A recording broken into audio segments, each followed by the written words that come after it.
नमस्कार दोस्तों, यह है एन की पाठ्य पुस्तक है हिस्ट्री की कक्षा 7 की न्यू वाली। ठीक है ना। और इसमें अपना आज है 10 पाठ। ठीक, तो चलिए हर एक फैक्ट को, हर एक लाइन को समझते हुए याद करते चलते हैं, और जो परीक्षा की दृष्टि से इम्पोर्टेंट फैक्ट होंगे उनको अच्छी तरह से देख लेंगे। तो चलिए शुरू करते हैं। 18वीं शताब्दी में नए राजनीतिक गठन। 18वीं शताब्दी में नए राजनीतिक गठन, ये शानदार चित्र है।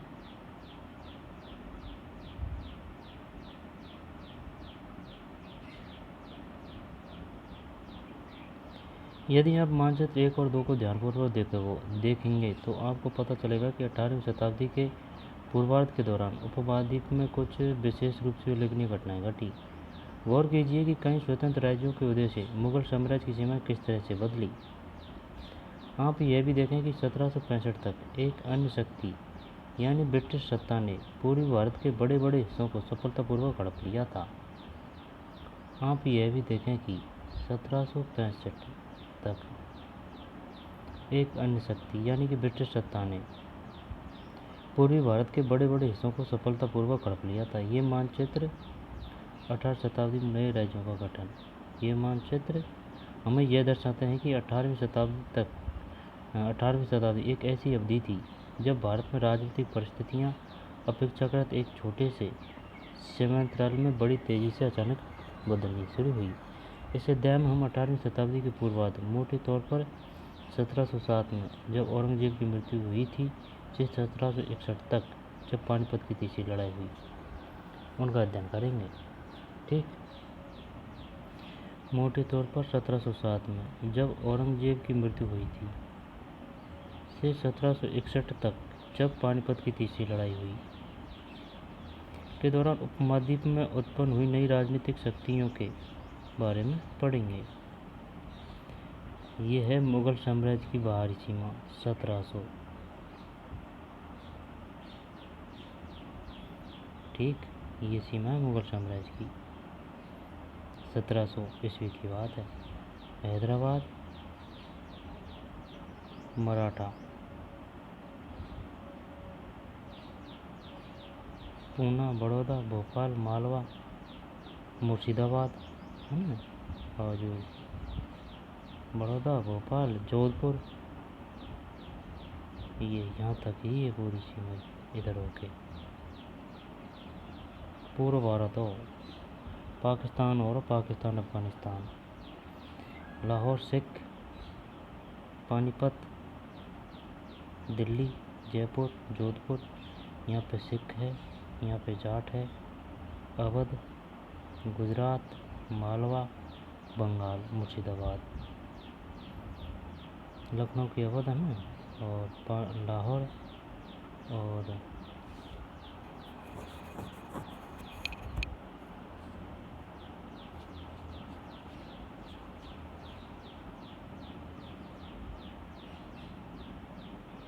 भोपाल, बड़ौदा, मराठा,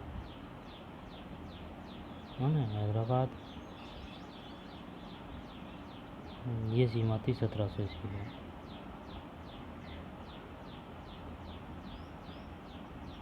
देख, दिल्ली, जयपुर, भरतपुर, आगरा, ग्वालियर,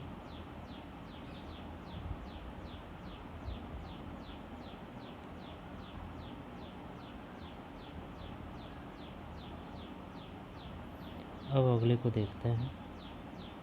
ये है ब्रिटिश नियंत्रण के अंतर्गत क्षेत्र मध्य 18वीं शताब्दी।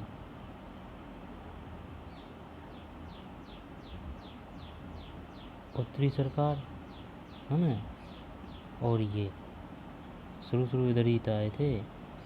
पटना, बिहार, मुर्शिदाबाद, बंगाल, ढाका, कलकत्ता, ये एरिया था। उत्तरी सरकार ये है।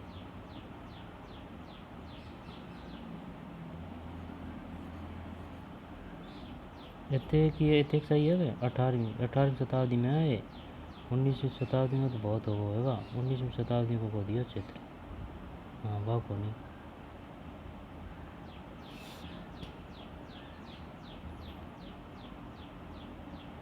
त्रावणकोर, मैसूर, आरकोट, कर्नाटक, मद्रास, पांडिचेरी फ्रांसीसी, सेंट डेविड किला ब्रिटिश,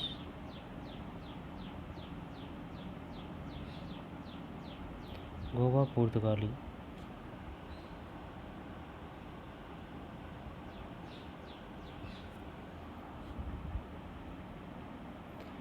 राजमुंद्री, मछलीपट्टनम, हैदराबाद, निजाम हैदराबाद है ना, निजाम हैदराबाद, ये हैदराबाद है ना, निजाम यहाँ है।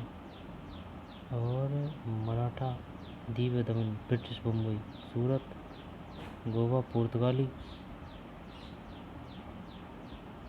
मछलीपट्टनम ब्रिटिश, फिर पुर्तगाली,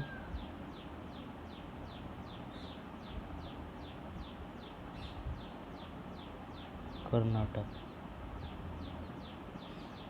और काट, सेंट डेविड किला ब्रिटिश,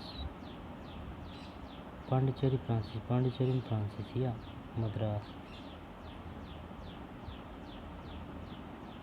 त्रावणकोर मैसूर। और यहाँ पे भी कौन है, यहाँ पे गोवा में पुर्तगाली तो लास्ट तक रही है गोवा में। और काट, मैसूर, इनका बार बार प्रयोग होगा ये शब्द इनको पता रहना चाहिए कि निजाम कहाँ है ना भाई, और कोट कहाँ है, उत्तरी सरकार कहाँ है, यहाँ पर त्रावणकोर कहाँ है, मैसूर का तो पता ही है। सूरत बड़ौदा यहीं है भाई, गुजरात में बड़ौदा ना। उत्तरी सरकार उड़ीसा, फिर कलकत्ता, ढाका, बंगाल, मुर्शिदाबाद, बिहार, पटना, इलाहाबाद, बनारस, अवध, रुहेलखंड, लखनऊ, गंगा नदी, यमुना नदी, आगरा, दिल्ली, सिख, लाहौर, सतलुज नदी, सिंध नदी, सिख।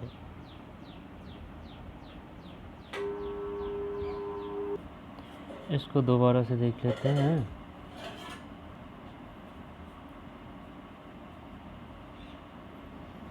त्रावणकोर, मैसूर, और कोट, पांडिचेरी फ्रांसीसी, सेंट डेविड किला, ठीक। यहाँ सिखता भाई है, रुहेलखंड, दिल्ली, राजपूत, आगरा, लखनऊ, अवध है ना, इलाहाबाद, बनारस,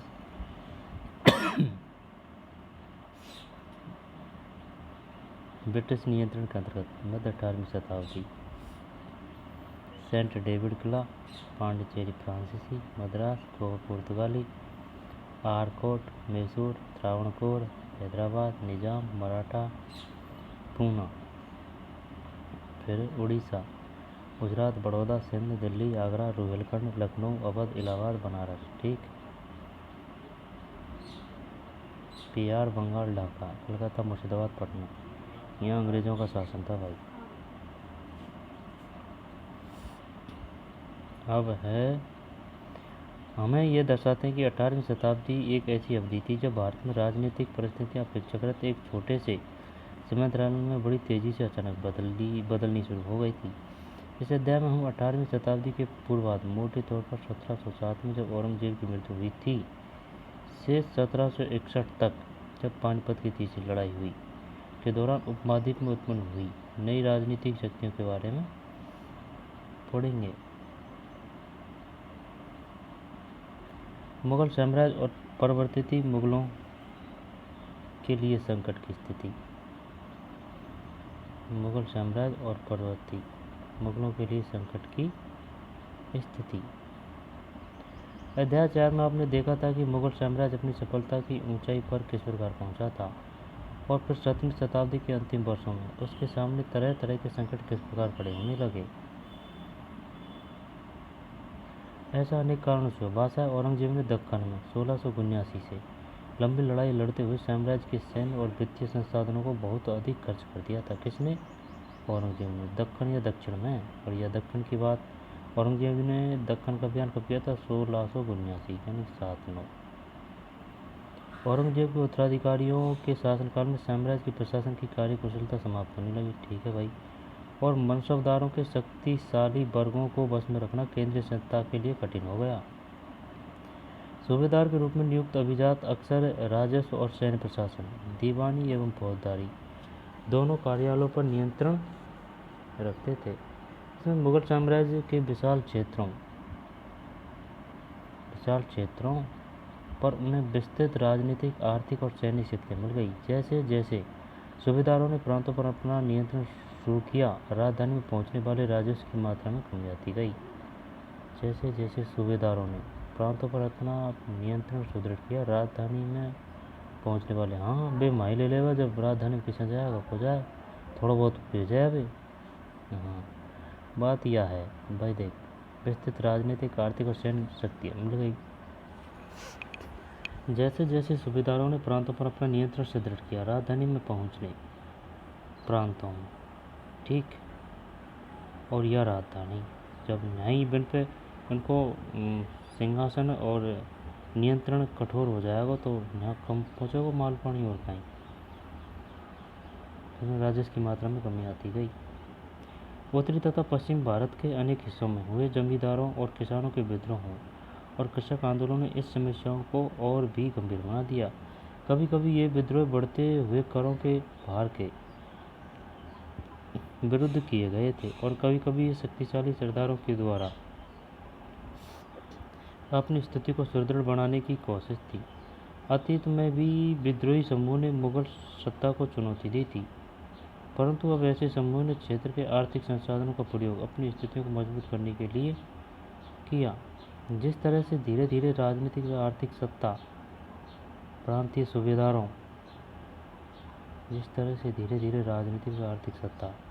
ठीक है, प्रांतीय सूबेदारों, स्थानीय सरदारों व अन्य समूहों के हाथों में आ रही थी, औरंगजेब के उत्तराधिकारी इस बदलाव को रोक नहीं सके।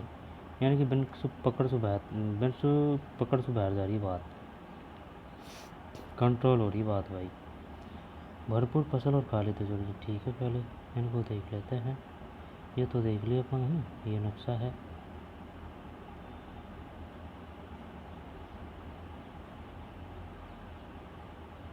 और 18वीं शताब्दी के मध्य ब्रिटिश क्षेत्र। अध्याय 4 में तालिका 1 देखें। औरंगजेब के शासनकाल में किन किन लोगों ने मुगल सत्ता को सबसे लंबे समय तक चुनौती दी। एक तो शिवाजी मराठा,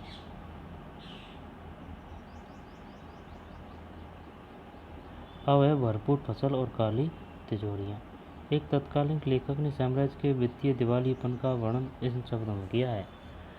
बड़े जमींदार निस्सहाय और निर्धन हो गए। उनके किसान वर्ष में 2 फसलें उगाते हैं, लेकिन उन्हें दोनों में से कुछ नहीं मिलता। उनके स्थानीय गुम्मास्ते एक तरह से किसानों के हाथ की कठपुतली बने रहते हैं, जैसे किसी किसान अपने ऋणदाता के बस में होता है, जब तक कि वह साहूकार का कर्जा नहीं चुका देता। इस प्रकार संपूर्ण व्यवस्था एवं प्रशासन इतना चकनाचूर हो चुका है कि यद्यपि किसान अपनी फसल के जरिए मानो सोना बटोरता है, लेकिन उसके मालिक जमींदारों को एक तिनके का टुकड़ा भी नहीं मिलता है। ऐसी हालत में जमींदार सशस्त्र सेना कैसे रख सकते हैं, जिनकी उसे आशा की जाती है। वे अपने सैनिकों को जो लड़ाई के समय उनके आगे आगे चलते हैं और घुड़सवारों को जो उनके ठीक पीछे चलते हैं, पैसा कहाँ से देंगे।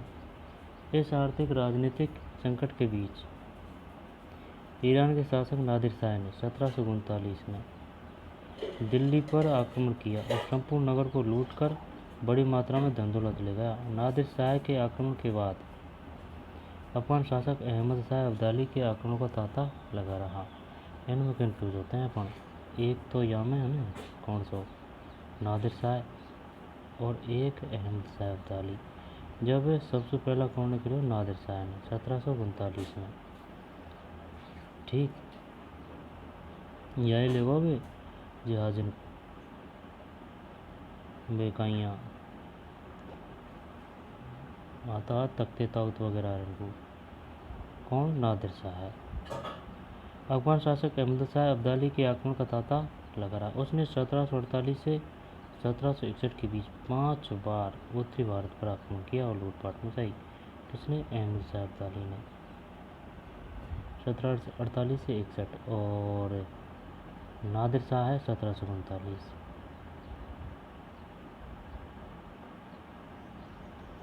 नादिर शाह का दिल्ली पर आक्रमण। नादिर शाह के आक्रमण के परिणामस्वरूप दिल्ली में जो विध्वंस हुआ उसका वर्णन समकालीन प्रेक्षकों ने किया था। इनमें से एक ने मुगल कोष से जिस तरह धन लूटा गया उसका वर्णन इस तरह से किया है।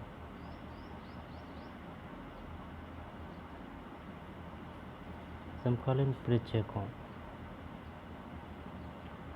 60 लाख रुपए, 1000 सोने के सिक्के, लगभग 1 करोड़ रुपए के सोने के बर्तन, लगभग 50 करोड़ रुपए के गहने, जवाहरात और अन्य चीज़ें ले गया, जिनमें से कुछ तो इतनी बेशकीमती थी कि दुनिया में उनका मुकाबला कोई नहीं कर सकता, जैसे तख्ते ताऊत यानी मयूर सिंहासन। एक अन्य वृत्तांत दिल्ली पर आक्रमण के प्रभाव का वर्णन मिलता है। जो कभी मालिक थे अब बड़ी दर्दनाक हालत में आ गए। जिन्हें कभी भरपूर आदर इज्जत दी जाती थी उन्हें अब प्यास बुझाने के लिए पानी भी नहीं मिलता। अलग थलग पड़े लोगों को उनके कोनों से खींचकर बाहर निकाल दिया गया। दौलतमंदों को भिखारी बना दिया गया और जो शौकीन लोग कभी तरह तरह के सुंदर कपड़े पहनकर पोशाकों का नया नया फैशन चलाते थे अब नंगे घूमने लगे। और जिनके पास जमीन जायदाद की कोई कमी नहीं थी वे अब बेघर हो गए। नया शहर शाहजहानाबाद अब मलबे का ढेर बन गया। नादिर शाह ने तब शहर के पुराने मोहल्लों पर हमला बोला और वहाँ की सारी दुनिया को तबाह कर डाला। नया फिक्र फैला तो शाहजहानाबाद पे और जेबाद में पुराने मोहल्लों पर नादिर शाह ने गिरवाया। नादिर शाह का 1779 का एक चित्र।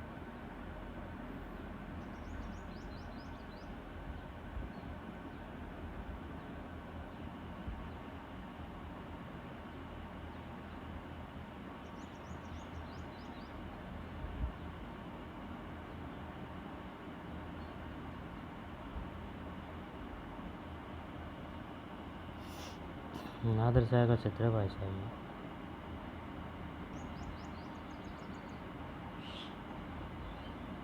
नादिर शाह 1779 का एक चित्र।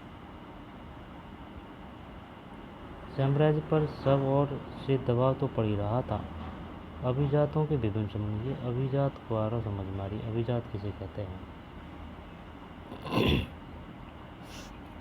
विभिन्न समूह की पारस्परिक प्रतिद्वंद्विता ने उसे और भी कमजोर बना डाला।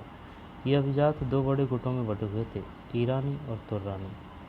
तुर्क मूल के थे। काफ़ी समय तक परवर्ती मुगल बादशाह इनमें से एक या दूसरे समूह के हाथों की कठपुतली बने रहे। बेहद अपमानजनक स्थिति तब पैदा हो गई जब मुगल बादशाह फर्रुखसियर 1713 से 1719 और आलमगीर द्वितीय 1754 से 59 की हत्या हो गई। अच्छा, साम्राज्य पर सब ओर से दबाव तो पड़ ही रहा था। अभिजातों के विभिन्न समूह की पारस्परिक प्रतिद्वंद्विता ने उसे और भी कमजोर बना डाला। वे अभिजात दो बड़े गुटों में बटे हुए थे, ईरानी और तुर्रानी। ये सामंत रागले तू अभिजात सामंत वगैरह नहीं। ईरानी और तुर्रानी तुर्क मूल के। आता दोनों तुर्क मूल का ही है लेकिन अलग अलग बन गए, ईरानी तुर्रानी। काफ़ी समय तक परवर्ती मुगल बादशाह इनमें से एक या दूसरे समूह के हाथों की कठपुतली बने रहे। बेहद अपमानजनक स्थिति तब पैदा हो गई जब दो मुगल बादशाह फर्रुखसियर 1713 से 1719 की हत्या कर दी, फर्रुखसियर की, और आलमगीर द्वितीय की, और दो अन्य बादशाहों अहमद शाह 18वीं शताब्दी में नई राजनीतिक पैटर्न। दो अन्य बादशाह अहमद शाह 1748 से 1754 और शाह आलम द्वितीय उनके अभिजातों ने अंधा कर दिया।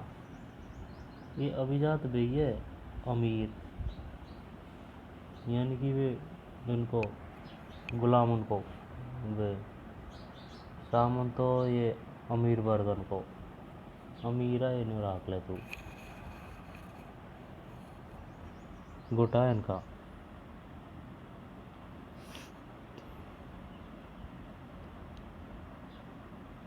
फर्रुखसियर की हत्या कर दी है ना 1713 1719 इसका टाइम पीरियड था। और आलमगीर द्वितीय की भी हत्या कर दी 1754 से 59। ठीक। औजू अहमद शाह 1748-1754 और शाह आलम द्वितीय को उनके अभिजातों ने अंधा कर दिया।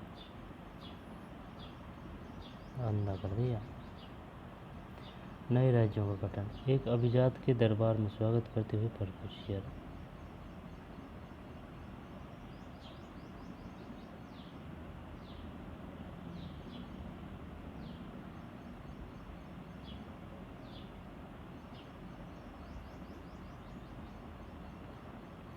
नए राज्यों का उदय।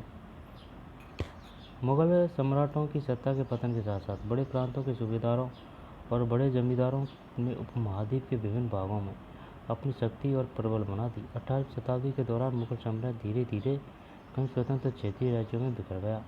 मोटे तौर पर 18वीं शताब्दी के राज्यों को 3 परस्पर व्यापी समूहों में बांटा जा सकता है। एक है अवध, बंगाल व हैदराबाद जैसे वे राज्य जो पहले मुगल प्रांत थे। हालांकि इन राज्यों के शासक अति शक्तिशाली थे और काफ़ी हद तक स्वतंत्र थे।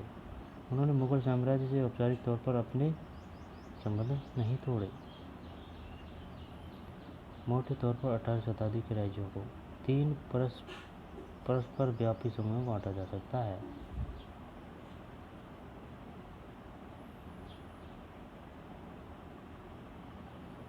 एक तो है अवध, बंगाल व हैदराबाद जैसे वे राज्य जो पहले मुगल प्रांत थे। हालांकि इन राज्यों के शासक अति शक्तिशाली थे और काफ़ी हद तक स्वतंत्र थे। उन्होंने मुगल बादशाह से औपचारिक तौर पर अपने संबंध नहीं तोड़े थे। एक तो यह फर्स्ट है। ऐसे राज्य जो मुगलों के पुराने शासनकाल में वतन जागीरों के रूप में काफ़ी स्वतंत्र थे।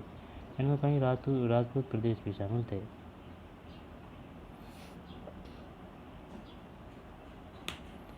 तीसरी श्रेणी में मराठों, सिखों तथा जाटों के राज्य आते हैं। ये विभिन्न आकार के थे और उन्होंने कड़े और लंबे संघर्ष के बाद मुगलों से स्वतंत्रता छीन ली थी।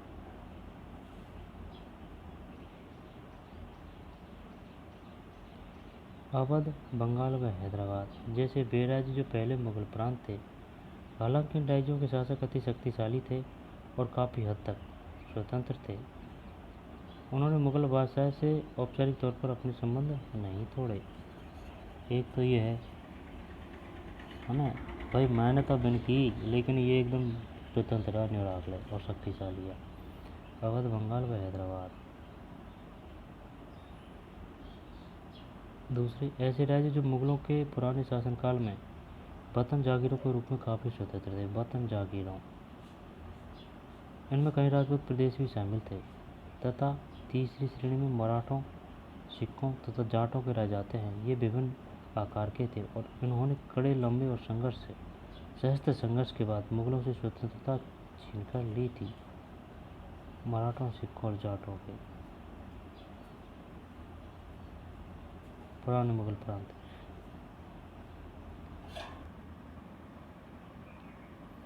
पुराने मुगल प्रांत।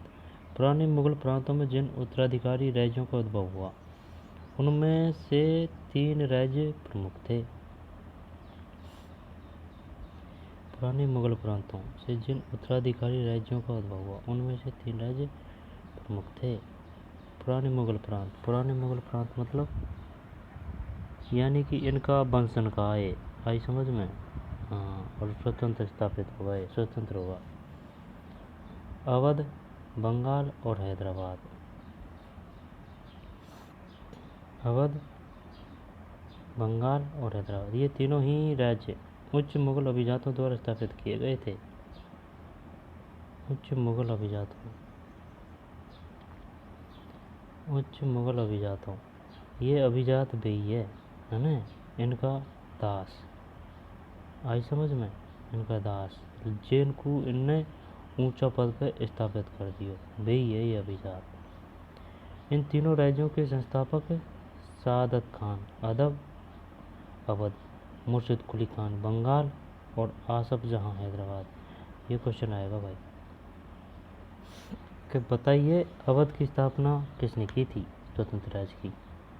सादत खान और बंगाल मुर्शिद कुली खान।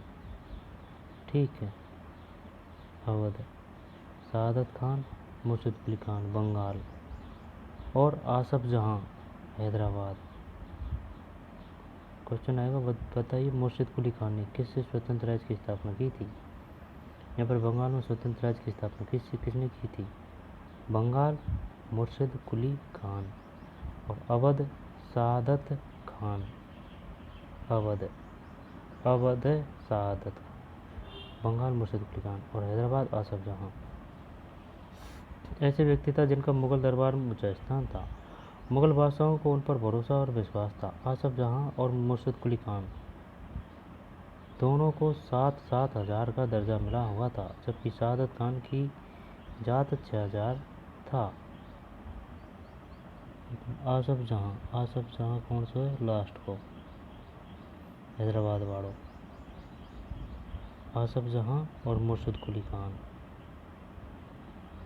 और सादत खान का दर्जा 6,000 का था अवधवाड़ा को। अवध सादत खान बंगाल मुर्शिद कुली खान हैदराबाद आसफ जहां।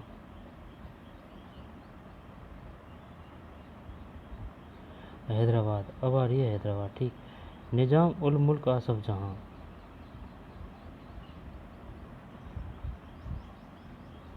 निजाम उल मुल्क आसफ जहां 1724 से 1748।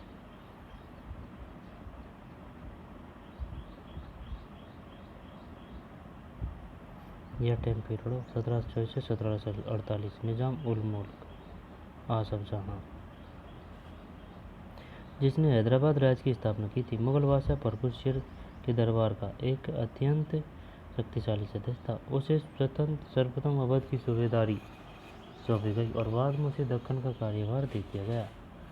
1720 से 22 के मध्य ही दक्कन प्रांतों का सूबेदार होने की वजह से आसफ जहां के पास पहले से ही राजनीतिक और वित्तीय प्रशासन का पूरा नियंत्रण था। दक्कन में उन्होंने होने वाले उपद्रवों और मुगल दरबार में चल रही प्रतिस्पर्धा का फायदा उठाकर उसने सत्ता हथियाई तथा उस क्षेत्र का वास्तविक शासक बन गया।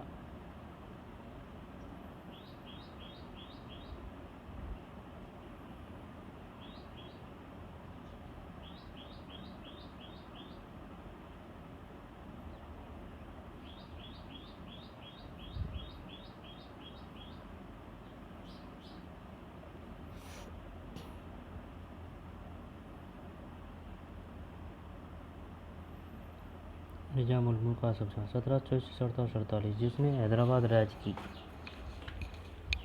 की स्थापना की थी। मुगल बादशाह भरपूर शेर के दरबार का एक अत्यंत हैदराबाद। निजाम उल मुल्क आसफ जहां 1724 से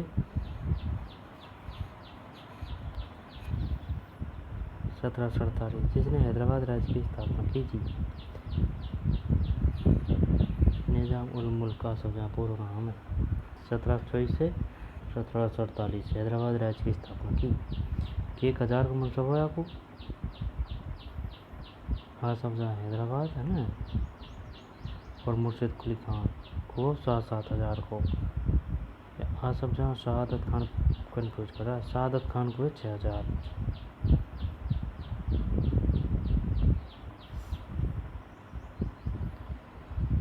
मुगल बादशाह भरपूर शेर के दरबार का एक अत्यंत शक्तिशाली सदस्य था। उसे सर्वप्रथम अवध की सूबेदारी सौंपी गई थी और बाद में उसे दक्कन का कार्यभार दे दिया गया। 1720 के 22 के मध्य ही दक्कन प्रांतों का सूबेदार होने की वजह से आसफ जहां के पास पहले से ही उसे सर्वप्रथम अवध की सूबेदारी सौंपी गई थी और बाद में उसे दक्कन का कार्यभार दे दिया गया। 1720 से 22 के मध्य ही दक्कन प्रांतों का सूबेदार होने की वजह से आसफ जहां के पास पहले से ही राजनीतिक और वित्तीय प्रशासन का पूरा नियंत्रण था। दक्कन में होने वाले उपद्रवों और मुगल दरबार में चल रही प्रतिस्पर्धा का फायदा उठाकर उसने सत्ता हथियाई।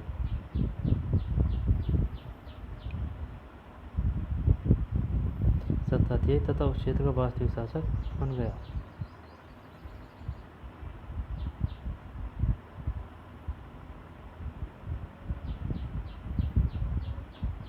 निजाम उल मुल्क पूरा नाम है। अपने लिए कुशल सैनिकों तथा प्रशासकों को उत्तरी भारत से लाया था और वे दक्षिण में नए अवसर पाकर प्रसन्न थे। उसने मौसमदार नियुक्त किए और उन्हें जागीरें प्रदान की। हालांकि वह अभी भी मुगल सम्राट का सेवक था, फिर भी वह काफ़ी आज़ादी से शासन चलाता था। न तो वह दिल्ली से कोई निर्देश लेता था, न ही दिल्ली उसके कामकाज में कोई हस्तक्षेप करती थी। मुगल बादशाह तो केवल निज़ाम उल मुल्क आसफ जहाँ द्वारा पहले से लिए गए निर्णयों की पुष्टि कर दिया करते थे।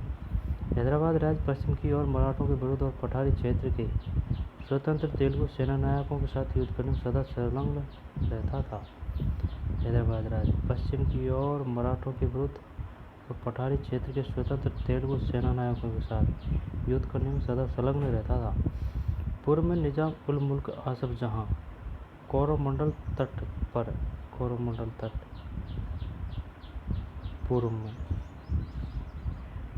तट पर स्थित वस्त्रोत्पादक धनसंपन्न क्षेत्र पर अपना नियंत्रण प्राप्त करने की महत्वाकांक्षा रखता था, पर उनकी इस महत्वाकांक्षा पर उस क्षेत्र में ब्रिटिश शक्ति की उपस्थिति के कारण रोक लग गई। ठीक, हैदराबाद की स्थापना हुई है। हैदराबाद मुगल सम्राट फर्रुखशेर के दरबार का। जब फर्रुखशेर के बार महरदे ने हत्या कर दी फर्रुखशेर की, ये किया फर्रुखशेर 1713-1719।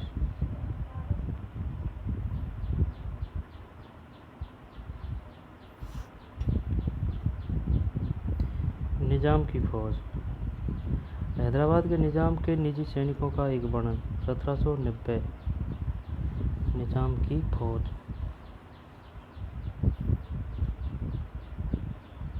हैदराबाद के निज़ाम के निजी सैनिकों का एक वर्णन।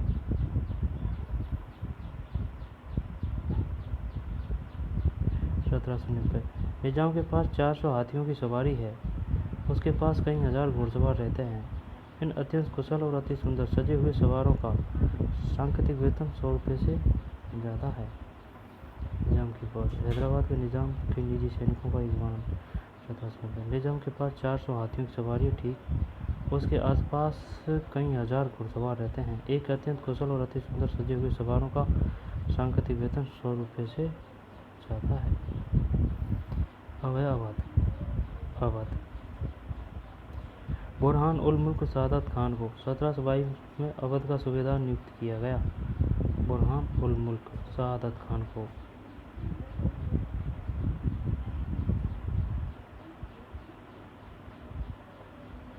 बुरहान उल मुल्क सादत खान को 1722 में अवध का सूबेदार नियुक्त किया गया। मुगल साम्राज्य का विघटन होने पर जो राज्य बने उनमें यह राज्य सर्वाधिक महत्वपूर्ण राज्य में से एक था। अवध एक समृद्धशाली प्रदेश था जो गंगा नदी के उपजाऊ मैदान में फैला हुआ था और उत्तरी भारत तथा बंगाल के बीच व्यापार का मुख्य मार्ग उसी में से होकर गुजरता था। अवध में यही हो सादत खान।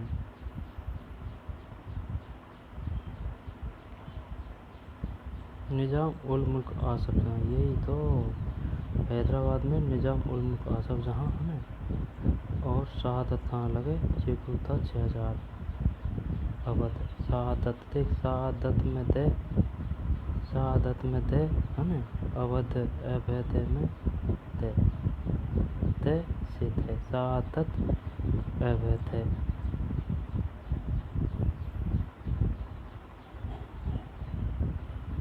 अलग है अवध, ये है ना, ये अलग है भाई।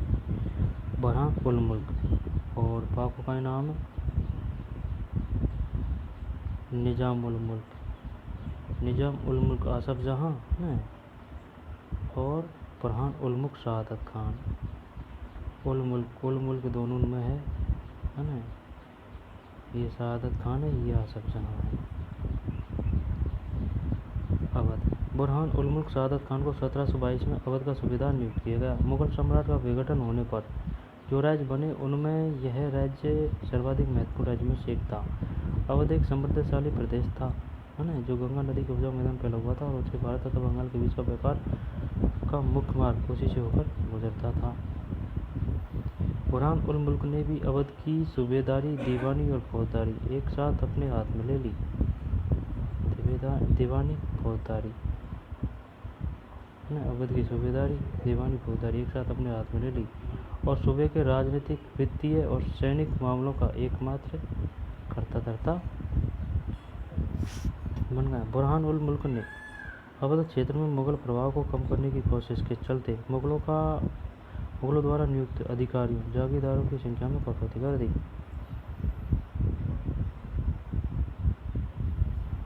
मुगलों द्वारा नियुक्त अधिकारियों, जागीरदारों की संख्या में कटौती कर दी। उसने जागीरों के आकार में भी कटौती की और रिक्त स्थानों पर अपने निष्ठावान सेवकों को नियुक्त किया। धोखाधड़ी को रोकने के लिए जागीर अधिकारियों के खातों में लेखों की जांच की गई और नवाब के दरबार द्वारा नियुक्त अधिकारियों द्वारा सभी जिलों के राजस्व का फिर से निर्धारण किया गया। उसने अनेक राजपूत जमींदारों और रोहिलखंड के अफगानों की उपजाऊ कृषि भूमि को अपने राज्य में मिला लिया। बुरहान उल मुल्क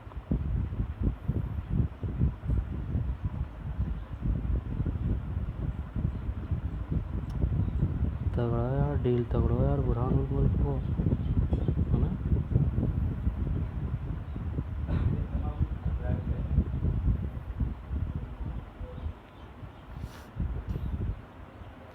राज्य ऋण प्राप्त करने के लिए स्थानीय सेठ, साहूकार और महाजनों पर निर्भर रहता था। राज्य राजस्व का ठेका सबसे ऊंची बोली लगाने वाले इजारेदारों को देता था। राज्य राजस्व का ठेका सबसे ऊंची बोली लगाने वाले इजारेदार। राज्य राजस्व का ठेका सबसे ऊंची बोली लगाने वाले इजारेदार। इजारेदार मतलब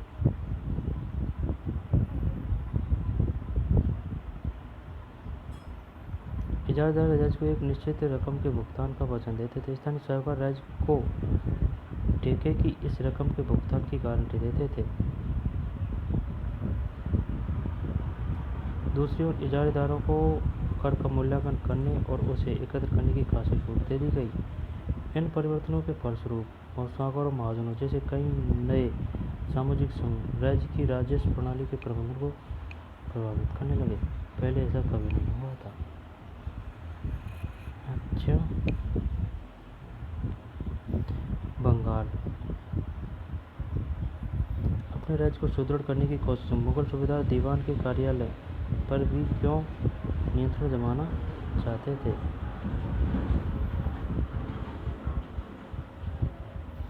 मुर्शिद कुली खान के नेतृत्व में बंगाल धीरे धीरे मुगल नियंत्रण से अलग हो गया।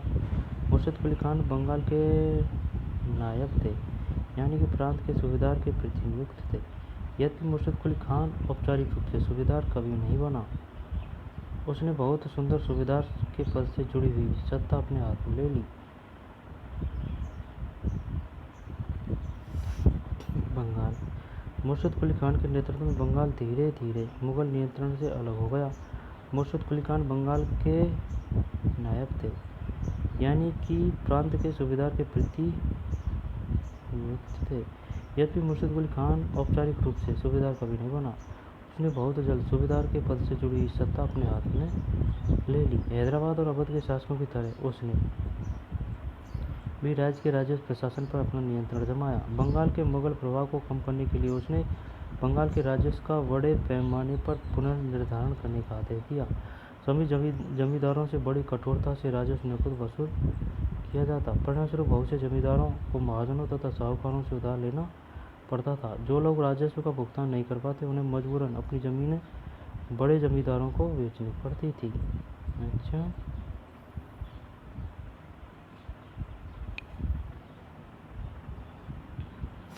इस प्रकार 18वीं शताब्दी में बंगाल के एक क्षेत्रीय राज्य बन जाने से जमींदारों में काफ़ी बदलाव आया।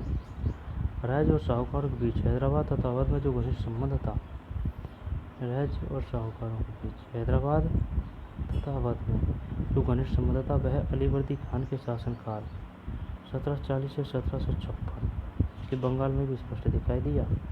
उसके शासनकाल में जगत सेठ का साहूकार घराना अत्यंत समृद्धशाली हो गया।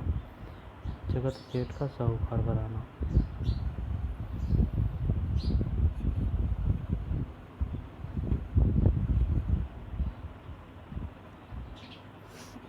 अलीवर्दी खान का दरबार। एक मिनट।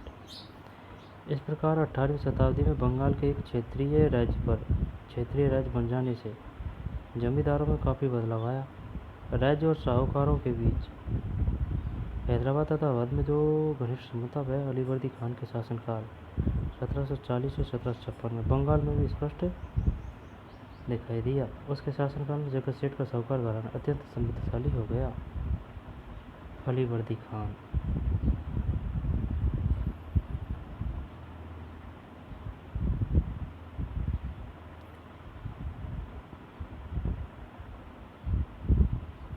मुर्शिद कुली खान और अलीवर्दी खान।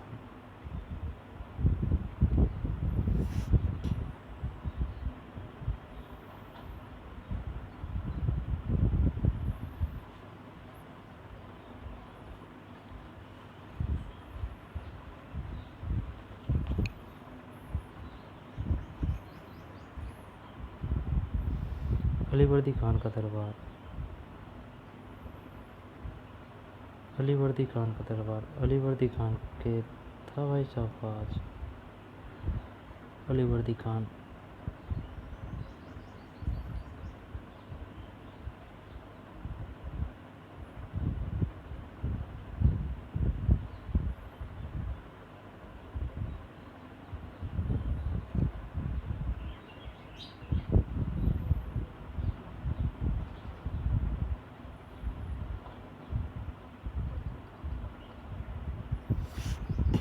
यदि हम इन राज्यों के अभिलक्षणों पर विहंगम दृष्टि डालें तो हमें उनमें कुछ सामान्य विशेषताएं देखने को मिलेगी।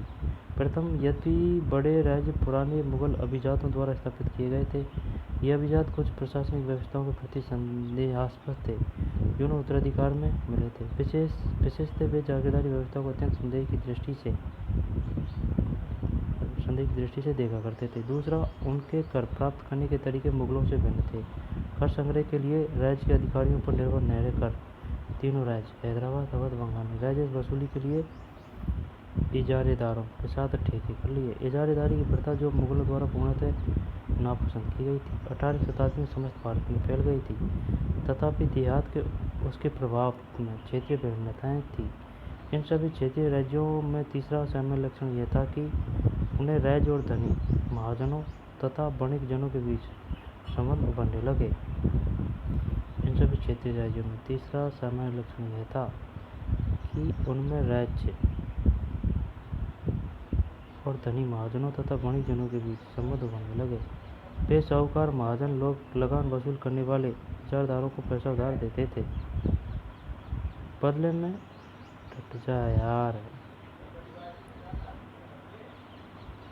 हैदराबाद, अवध और बंगाल ने राजस्व वसूली के लिए इजारेदारों के साथ ठेके कर लिए। इजारदारी की प्रथा को मुगलों द्वारा पूर्णतः नापसंद की गई। 18वीं शताब्दी में समस्त भारत में फैल गई थी। तथापि देहात के उसके प्रभाव में क्षेत्रीय विभिन्नताएं थी।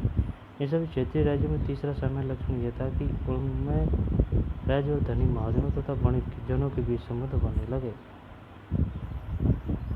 वे साहूकार महाजन लोग लगान वसूल करने वाले इजारदारों को पैसा उधार देते थे। बदले में प्रतिभूति, जमानत या बंधक के रूप में जमीन रख लेते थे। इनकी जोतों से अपने खुद के कारिंदों के जरिए कर वसूल किया करते थे। इस प्रकार समस्त भारत में धनाढ़ साहूकारों और महाजनों की इस नई राजनीतिक व्यवस्था में साझेदारी बढ़ रही थी। राजपूतों के बदन जागीरी। बहुत से राजपूत घराने, विशेष रूप से अंबर और जोधपुर के राजघराने मुगल व्यवस्था में विशेषता के साथ सेवारत रहे थे। बदले में उन्हें अपनी वतन जागीरों पर पर्याप्त स्वायत्तता का आनंद लेने की अनुमति मिली हुई थी। अब 18वीं शताब्दी में इन शासकों ने अपने आसपास के इलाकों पर अपने नियंत्रण का विस्तार करने के लिए अपने हाथ पांव मारने शुरू किए। जोधपुर के राजा अजीत सिंह ने भी मुगल दरबार की गुटिया राजनीति में अपने पैर फंसा दिए। इन प्रभावशाली राजपूत घरानों ने गुजरात और मालवा के लाभदायक सूबों की सूबेदारी का दावा किया। जोधपुर के राजा अजीत सिंह को गुजरात की सूबेदारी और आमेर के सवाई राजा जय सिंह को मालवा की सूबेदारी मिल गई। जोधपुर के राजा अजीत सिंह को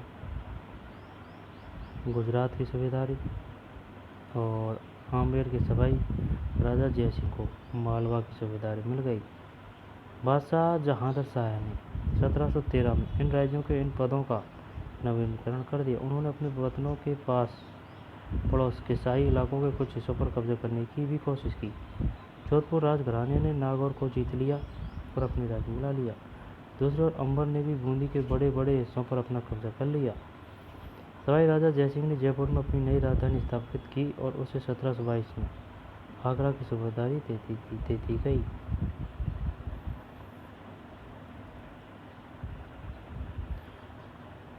जयसिंह ने जयपुर में अपनी नई राजधानी स्थापित की और उसे 1722 में आगरा की सूबेदारी दे दी गई।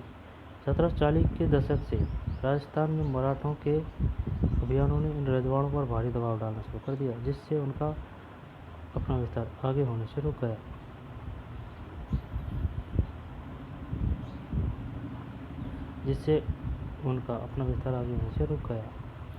कई राजपूत सरदारों ने पहाड़ियों की चोटियों पर किले बनवाए, जो सत्ता के केंद्र बने। व्यापक किलेबंदी कई राजपूत सरदारों ने पहाड़ियों की चोटियों पर किले बनाए, जो सत्ता के केंद्र बने।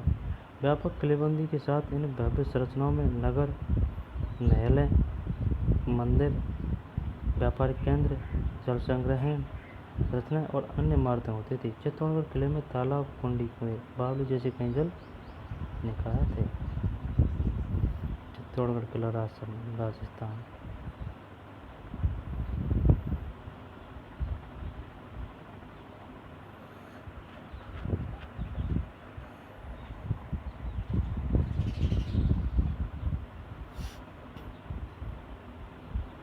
कई राजपूत शासकों ने मुगलों का अधिराज्यत्व स्वीकार किया था, लेकिन मेवाड़ एकमात्र ऐसा राजपूत राजा था जिसने मुगल सत्ता को चुनौती दी थी। राणा प्रताप 1572 में उदयपुर तथा मेवाड़ के बड़े क्षेत्र पर नियंत्रण के साथ मेवाड़ की राजगद्दी पर आसीन हुए।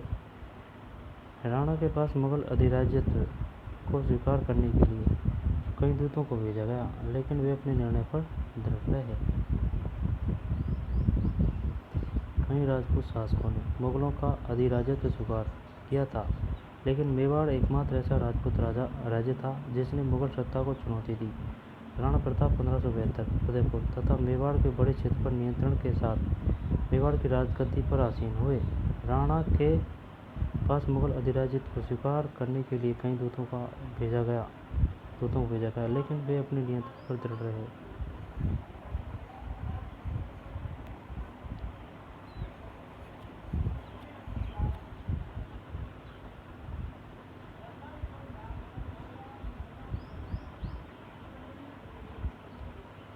जयपुर के राजा जयसिंह। 1732 के एक फारसी वृत्तांत में राजा जयसिंह का वर्णन। राजा जयसिंह अपनी सत्ता की चरम सीमा पर थे। 12 वर्ष के लिए वे आगरा के सूबेदार रहे और 5 या 6 वर्ष के लिए मालवा के।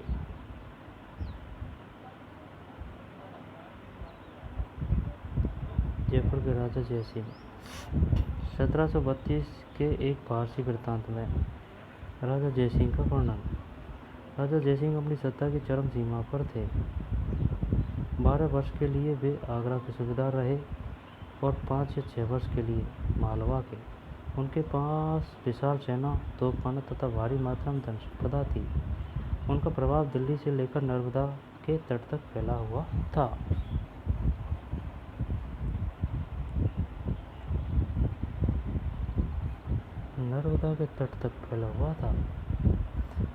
अच्छा,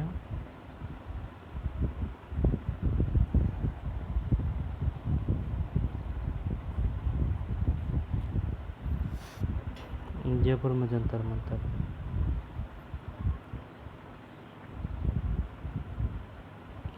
आमेर के शासक सवाई जयसिंह ने दिल्ली, जयपुर, उज्जैन, मथुरा और वाराणसी में दिल्ली, जयपुर, उज्जैन, मथुरा और वाराणसी, आगरा नहीं है। दिल्ली, जयपुर, उज्जैन, मथुरा और वाराणसी में 5 खगोलीय वेधशालाओं का निर्माण किया। आमेर के शासक सवाई जयसिंह ने दिल्ली, जयपुर, उज्जैन, मथुरा और वाराणसी में 5 खगोलीय वेधशालाओं का निर्माण किया। जंतर मंतर के नाम से विख्यात इन वेधशालाओं में खगोलीय पिंडों के अध्ययन हेतु कई उपकरण हैं। मेहरानगढ़ किला, जोधपुर।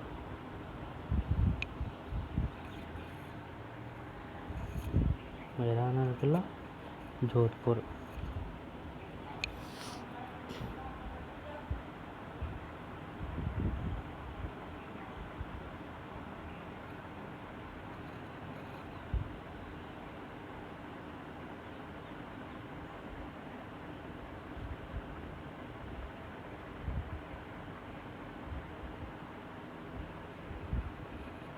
मेहरानगढ़ किला,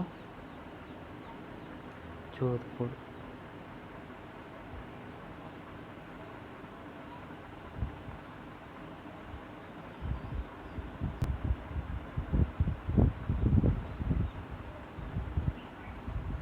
कहाँ करवाई थी जंतर मंतर की वेधशालाएं?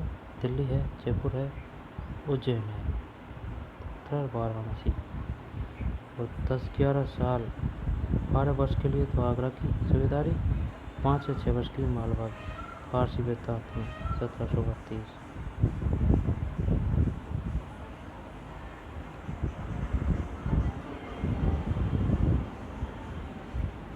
आज़ादी हासिल करना।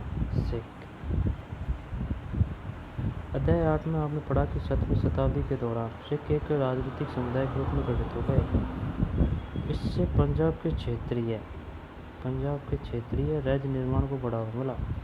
गुरु गोविंद सिंह ने 1699 में खालसा पंथ की स्थापना से पूर्व खालसा पंथ की स्थापना किसने की थी? गुरु गोविंद सिंह ने 1699 में।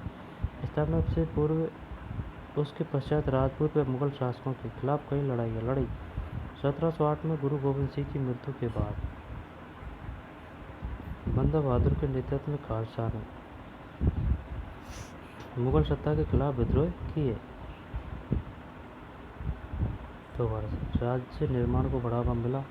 गुरु गोविंद सिंह ने 1799 में खालसा पंथ की स्थापना से पूर्व और उसके पश्चात राजपूत व मुगल शासकों के खिलाफ कई लड़ाइयाँ लड़ी। 1760 में गुरु गोविंद सिंह की मृत्यु के बाद बंदा बहादुर के नेतृत्व में खालसा ने मुगल सत्ता के खिलाफ विद्रोह किए। उन्होंने बाबा गुरु नानक और गुरु गोविंद सिंह के नामों वाले सिक्के गढ़कर अपने शासन को सार्वभौम बताया।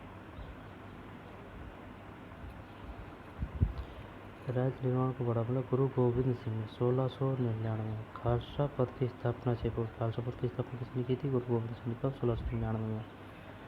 उसके पश्चात राजपूत व मुगल शासकों के खिलाफ कई लड़ाइयाँ लड़ी।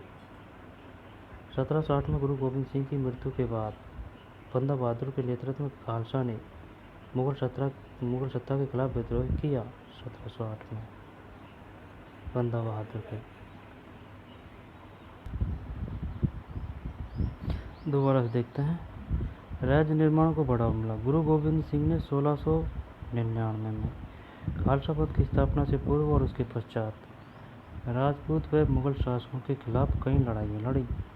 1708 में गुरु गोविंद सिंह की मृत्यु के बाद गुरु गोविंद सिंह की मृत्यु कब हुई थी? 1708 में।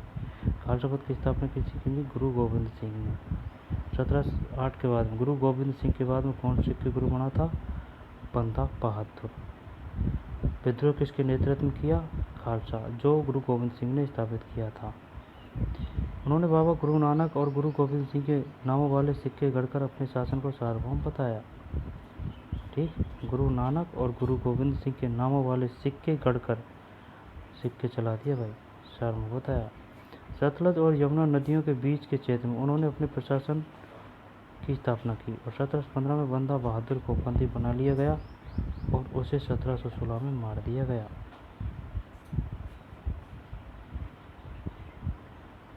1716 में मार दिया गया।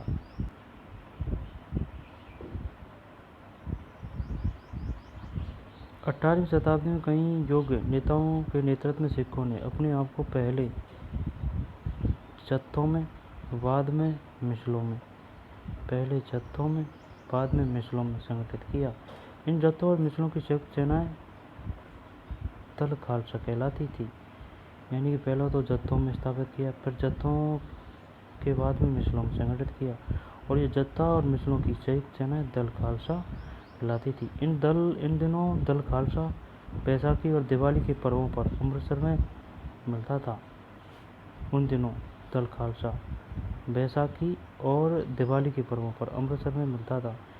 इन बैठकों में सामूहिक निर्णय लिए जाते थे। उन्हें गुरमत्ता, गुरु के प्रस्ताव, गुरमत्ता का मतलब है गुरु के प्रस्ताव कहा जाता था। यानी कि जत्थों और मिसलों का दोनों आपस में मिल बैठे या नहीं और वे निर्णय ले गया, वे गुरुमत्ता। और ये दो जत्थों और मिसलों दोनों उनको दल खालसा। सिखों ने राग की व्यवस्था स्थापित की। राखी व्यवस्था स्थापित की, जिसके अंतर्गत किसानों से उनकी उपज का 20% कर के रूप में लेकर बदले में उन्हें संरक्षण प्रदान किया जाता था। ये नहीं पढ़ा यार अपन ने यार। क्वेश्चन आ गया बताइए किसने राखी व्यवस्था स्थापित की थी? सिखों ने। महाराणा रणजीत सिंह की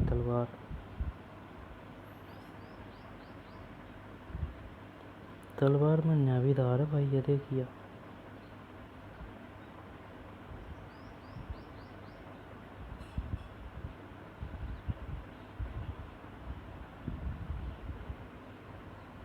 दसवें गुरु गोविंद सिंह।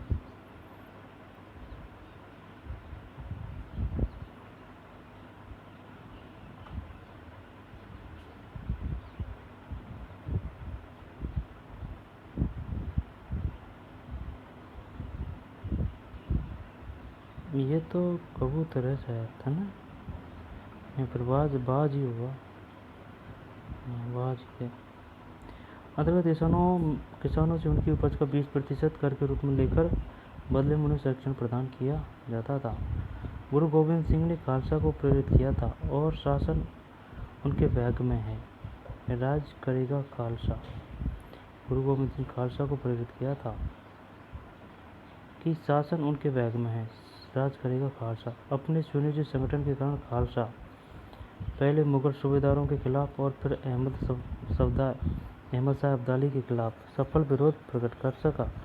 अहमद शाह अब्दाली ने मुगलों से पंजाब का समृद्ध प्रांत और सरहिंद की सरकार को अपने कब्जे में कर लिया था।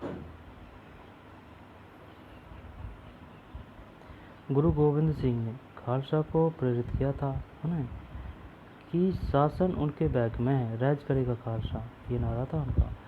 अपने सुनियोजित संगठन के कारण खालसा पहले मुगल सूबेदारों के खिलाफ और फिर अहमद शाह अब्दाली के खिलाफ सफल विरोध प्रकट कर सका।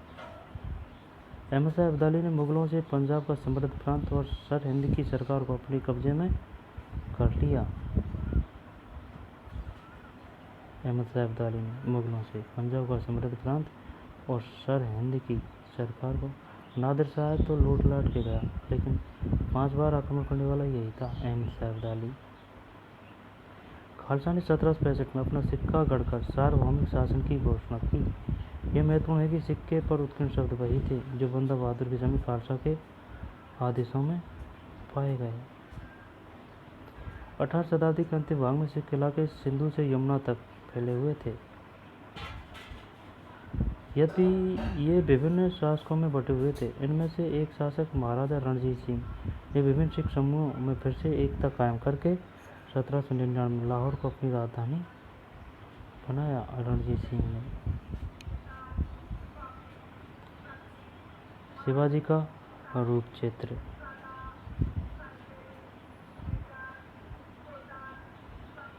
सातवीं सदी के अंत तक दक्कन में शिवाजी के नेतृत्व में एक शक्तिशाली राज्य के उदय की शुरुआत हुई, जिससे अंततः एक मराठा राज्य की स्थापना हुई। शिवाजी का जन्म 1630 में शहाजी और जीजाबाई से हुआ। 1630 में अपनी माता और अभिभावक दादा कोंडदेव के मार्गनिर्देशन में शिवाजी कम उम्र में ही विजय पथ पर निकल पड़े। जावली पर कब्जे ने उन्हें मवाला मराठों का अविवादित मुख्य बना दिया। 1 मिनट। 7वीं सदी के अंत तक दक्कन में शिवाजी के नेतृत्व में एक शक्तिशाली राज्य के उदय की शुरुआत हुई, जिससे अंततः एक मराठा राज्य की स्थापना हुई। शिवाजी का जन्म। 7वीं सदी के अंत तक दक्कन में शिवाजी के नेतृत्व में एक शक्तिशाली राज्य के उदय की शुरुआत हुई दक्कन में, ठीक, जिससे अंततः एक मराठा राज्य की स्थापना हुई। पहले दक्कन में, फिर मराठा राज्य की स्थापना। शिवाजी का जन्म 1630 में। पिताजी का नाम शहाजी, माता का नाम जीजाबाई। सन 1630 में अपनी माता और अभिभावक दादा कोंडदेव के मार्गनिर्देशन में शिवाजी का कम उम्र में ही विजय पथ पर निकल पड़े। जावली पर कब्जे ने उन्हें मवाला मराठों का अविवादित मुख्य बना दिया। मतलब जावली पर कब्जे ने उन्हें मवाला मराठों का अविवादित मुख्य बना दिया, ठीक है। उनके क्षेत्र विस्तार का पथ प्रशस्त किया। यानी कि यह सबसे कठिन दुर्ग हो शायद चावले को जो कोई भी विवाद को करो कि हाँ भाई यही चुपड़े हैं और चुपड़े नहीं आ रहा से क्योंकि एकदम कठोर उधर को वाकई विजय फतेह कर ली तो फिर वो सब शांत हुआ। इसने उनके क्षेत्र विस्तार का पथ प्रशस्त किया। बीजापुर और मुगलों के खिलाफ उनके कारनामों ने उन्हें विख्यात व्यक्तित्व बना दिया। वे अपने विरोधियों के खिलाफ प्राय गुरिल्ला युद्ध कला का प्रयोग करते थे। चौथ और स्वदेशमुखी पर आधारित राजस्व संग्रह प्रणाली की सहायता से उन्होंने एक मजबूत मराठा राज्य की नींव रखी। ठीक, अब यहाँ से पढ़ना है अपनों को मराठा।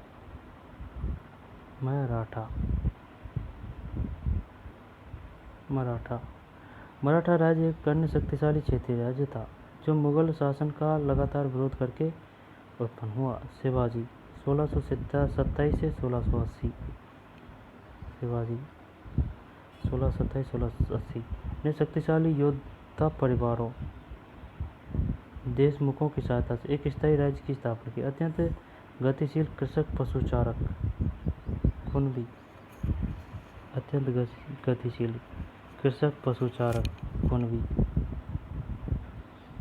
और शक्तिशाली योद्धा कौन है? देशमुख। कृषक पशुचारक कुणबी मराठों की सेना के मुख्य आधार बन गए। शिवाजी ने प्रायद्वीप में मुगलों को चुनौती देने के लिए ऐसे सैन्य बल का प्रयोग किया। शिवाजी की मृत्यु के पश्चात मराठा राज्य में प्रभावी शक्ति चित्पावन ब्राह्मणों के एक परिवार के हाथ में रही। शिवाजी की मृत्यु के पश्चात मराठा राज्य में प्रभावी शक्ति चित्पावन ब्राह्मणों के परिवार।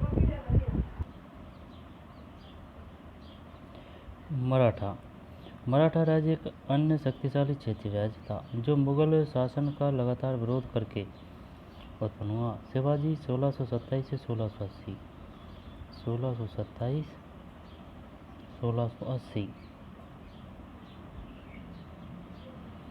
3 और जोड़ दे 30 है ना, जब 30 50 80 है ना, जब 53 साल ने शक्तिशाली योद्धा परिवारों एवं देशमुखों की सहायता से एक स्थायी राज्य की स्थापना की। देशमुखों किसे कहा गया है? शक्तिशाली योद्धा परिवारों को। अत्यंत गतिशील कृषक पशुचारक कुणबी। बताइए कुणबी से आप क्या समझते हैं? कुणबी का अर्थ है अत्यंत गतिशील कृषक पशुचारक। मराठों की सेना के प्रमुख आधार बन गए। शिवाजी ने प्रायद्वीप में मुगलों को चुनौती देने के लिए इसे सैन्य बल का प्रयोग किया। शिवाजी की मृत्यु के पश्चात मराठा राज्य में प्रभावी शक्ति चित्पावन ब्राह्मणों के एक परिवार के हाथ में रही जो शिवाजी के उत्तराधिकारियों के शासन काल में पेशवा प्रधानमंत्री के रूप में अपनी सेवाएं देते रहे।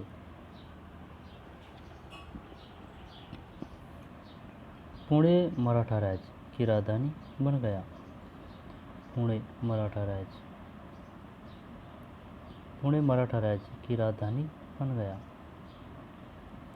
पेशवाओं की देखरेख में मराठों ने एक अत्यंत सफल सैन्य संगठन का विकास कर लिया। उनकी सफलता का रहस्य यह था कि वे मुगलों के खिलाफ बंद इलाकों से टक्कर न लेते हुए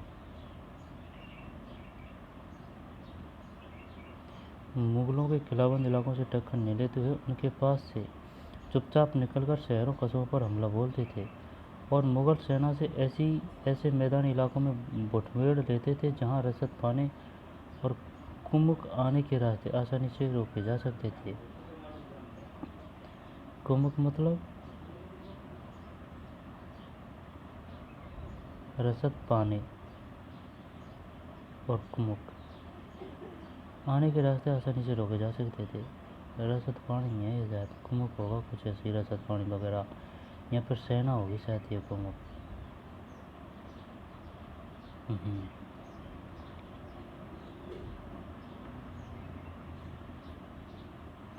1720 से 61 के बीच मराठा साम्राज्य काफ़ी विस्तार हुआ। उसने सैन्य और काफ़ी सफलतापूर्वक मुगल साम्राज्य की सत्ता को क्षति पहुंचाई।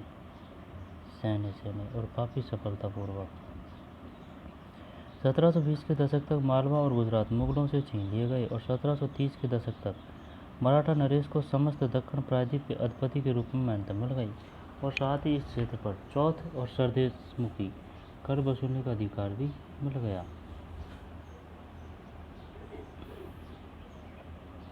1720 के दशक तक मालवा और गुजरात मुगलों से छीन लिए गए और 1720 के दशक तक मराठा नरेश को समस्त दक्षिण प्रायद्वीप के अधिपति के रूप में मान्यता मिल गई और साथ ही इस क्षेत्र पर चौथ और सरदेशमुखी कर वसूलने का अधिकार भी मिल गया।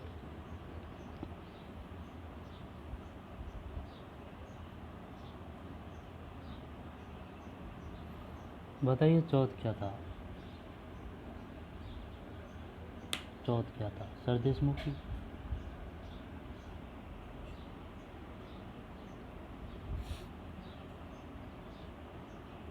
चौथ का तो मतलब ये है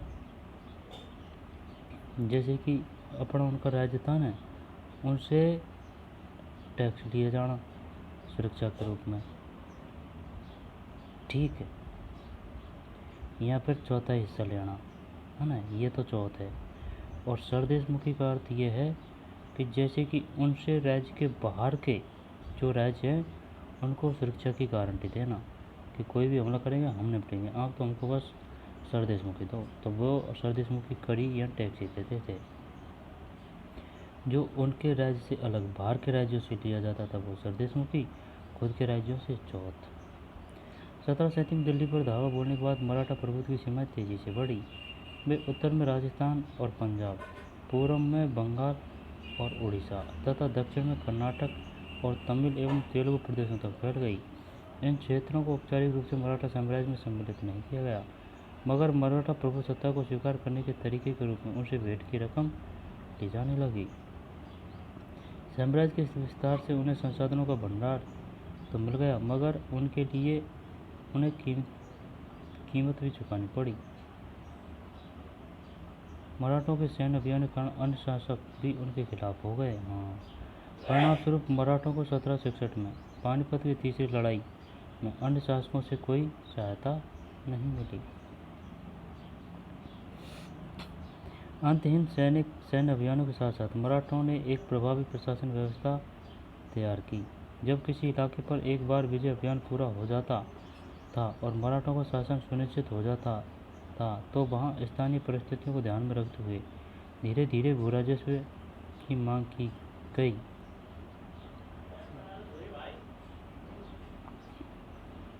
अंतहीन सैनिक अभियानों के साथ साथ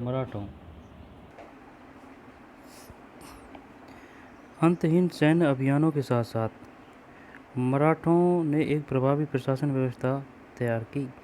जब किसी इलाके पर एक बार विजय अभियान पूरा हो जाता था और मराठों का शासन सुरक्षित हो जाता था तो वहाँ स्थानीय परिस्थितियों को ध्यान में रखते हुए धीरे धीरे भू राजस्व की मांग की गई। कृषि को प्रोत्साहित किया गया और व्यापार को पुनर्जीवित किया गया। इससे सिंधिया, गायकवाड़, भोंसले जैसे मराठा सरदारों को शक्तिशाली सेनाएं खड़ी करने के लिए संसाधन मिल सके। सिंधिया, गायकवाड़, भोंसले जैसे मराठा सरदारों को शक्तिशाली सेनाएं खड़ी करने के लिए संसाधन मिल सके। 1720 के दशक में मालवा व मराठा अभियानों ने उस क्षेत्र में स्थित शहरों के विकास व समृद्धि को कोई हानि नहीं पहुंचाई। भाई समझ में? 1720 के दशक में मालवा व मराठा अभियानों ने उस क्षेत्र में स्थित शहरों के विकास व समृद्धि को कोई हानि नहीं पहुंचाई। उज्जैन सिंधिया के संरक्षण में और इंदौर होलकर के आश्रय में फलता फूलता रहा। उज्जैन सिंधिया और इंदौर होलकर और उज्जैन सिंधिया फलता फूलता। ये शहर हर तरफ से बड़े और समृद्धशाली थे और वे महत्वपूर्ण वाणिज्यिक और सांस्कृतिक केंद्रों के रूप में कार्य कर रहे थे। मराठों द्वारा नियंत्रित इलाकों में व्यापार के नए मार्ग खुले। चंदेरी के क्षेत्र में उत्पादित रेशमी वस्त्रों को मराठों की राजधानी में पुणे में नया बाजार मिला। चंदेरी के क्षेत्र में उत्पादित रेशमी वस्त्रों को, चंदेरी क्षेत्र किसके लिए प्रसिद्ध था? रेशमी वस्त्रों के लिए। मराठों की राजधानी पुणे में नया बाजार मिला। भाई समझ में? तो चंदेरी क्षेत्र किस लिए प्रसिद्ध था? रेशमी वस्त्रों के लिए। बुरहानपुर पहले आगरा और सूरत के बीच की दूरी पर ही अपने व्यापार में संलग्न था। बीच की दूरी पर ही, मतलब बुरहानपुर पहले आगरा और सूरत के बीच की दूरी पर ही अपने व्यापार में संलग्न था, लेकिन अब उसने अपने वाणिज्य के भीतरी क्षेत्रों को बढ़ाकर दक्षिण में पुणे और नागपुर को तथा पूर्व में लखनऊ तथा इलाहाबाद को शामिल कर लिया था। जाट, ठीक। एक तो यह आएगा कि चंदेरी क्षेत्र किस लिए प्रसिद्ध था। चंदेरी के क्षेत्र में उत्पादित रेशमी वस्त्रों को। और सिंधिया में कौन था।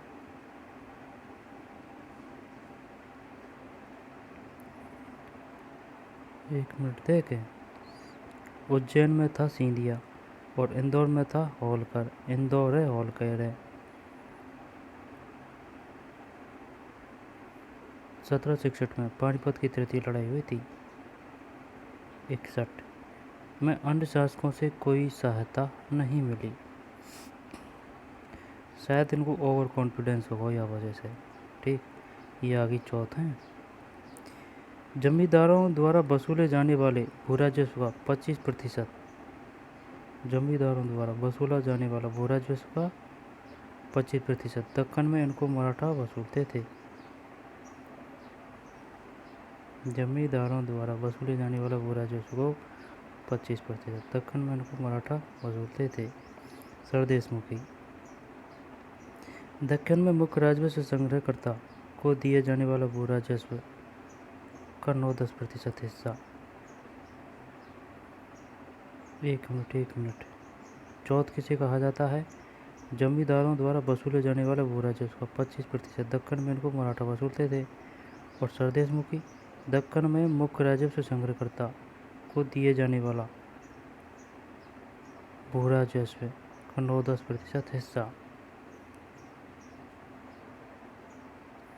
यानी कि सरदेशमुखी 9-10% और चौथ 25%। पानीपत की तृतीय लड़ाई कब हुई थी। 1961 में। सिंधिया का साम्राज्य कहाँ था। सिंधिया का उज्जैन में। और होलकर का इंदौर में।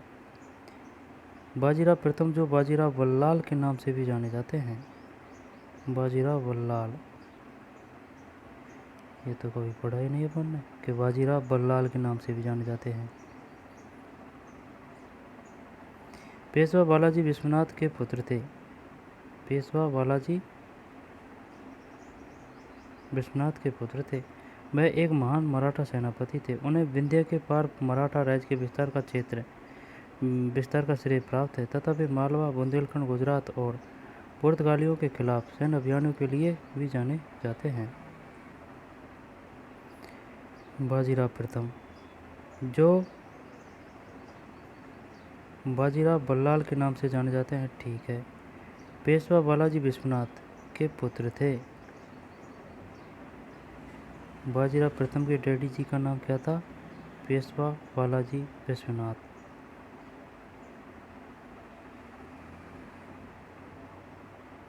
वह एक महान मराठा सेनापति थे। बाजीराव प्रथम, उन्हें विंध्य के पार मराठा राज्य के विस्तार का श्रेय प्राप्त है तथा वे मालवा, बुंदेलखंड, गुजरात और पुर्तगालियों के खिलाफ सैन्य अभियानों के लिए भी जाने जाते हैं।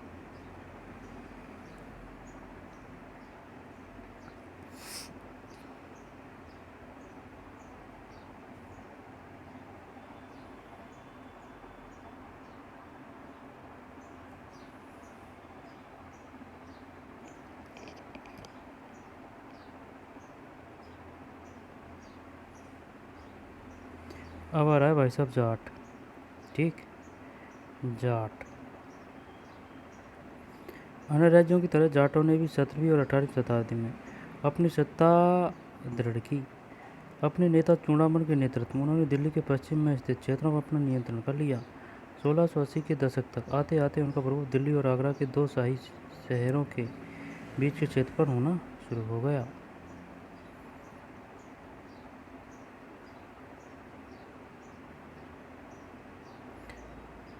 किसके नेतृत्व में जाटों ने पश्चिम क्षेत्र अपना नियंत्रण किया था? चूड़ामन के।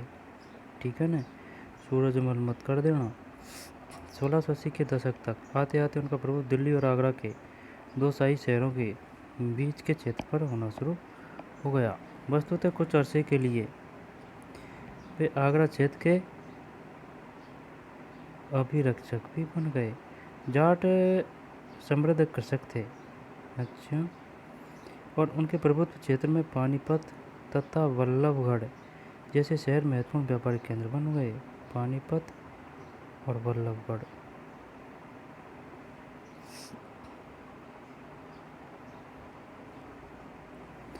सूरजमल के राज्य में भरतपुर शक्तिशाली राज्य के रूप में उभरा। भरतपुर उभरा था।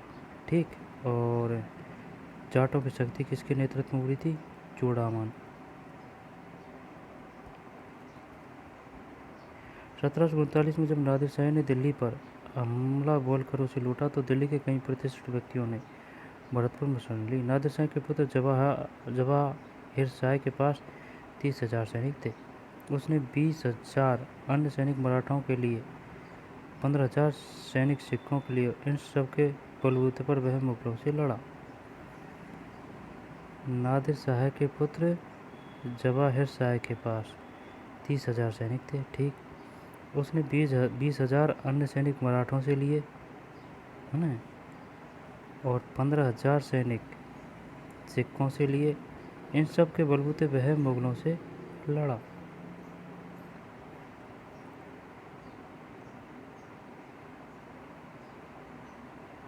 नादिर शाह के पुत्र का नाम क्या था? ये कहीं उल्लेख नहीं मिलता है। जवाहिर शाह। जहाँ भरतपुर का किला काफ़ी हद तक पारंपरिक शैली में बनाया गया था, वहीं डींग में जाटों ने अंबर और आगरा की शैलियों का समन्वय करते हुए एक विशाल बाग महल बनवाया। जहाँ भरतपुर का किला काफ़ी हद तक पारंपरिक शैली में बनाया गया, वहीं डींग में जाटों ने अंबर और आगरा की शैलियों का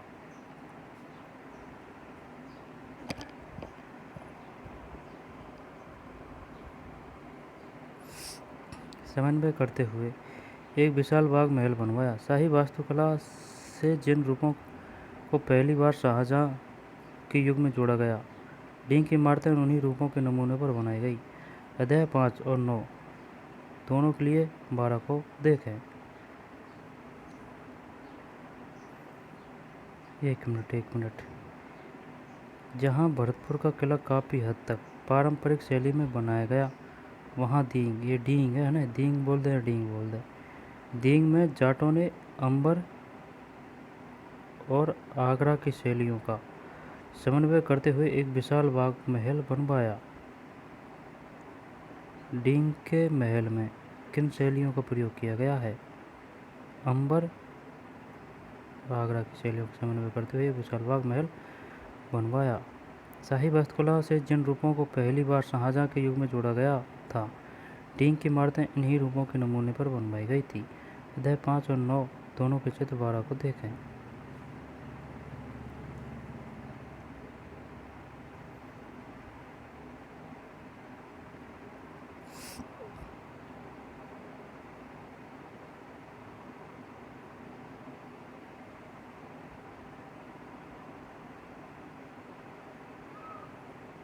किला इस क्षेत्र में पहले सबसे मजबूत किलों में से एक था। जाटों की शक्ति सूरजमल के समय प्रकाष्ठा पर पहुंची। ठीक है, तो चूड़ामन के नेतृत्व में ये इकट्ठे हुए थे, नियंत्रण कर लिया था ना चूड़ामन के में। पहले चूड़ामन, बाद में सूरजमल। जाटों की शक्ति सूरजमल के समय पराकाष्ठा पर पहुंची, जिन्होंने 1756 से 63 के दौरान भरतपुर जाट राज्य को आधुनिक राजस्थान में संगठित किया। सूरजमल का टाइम पीरियड है 1756 से 1763।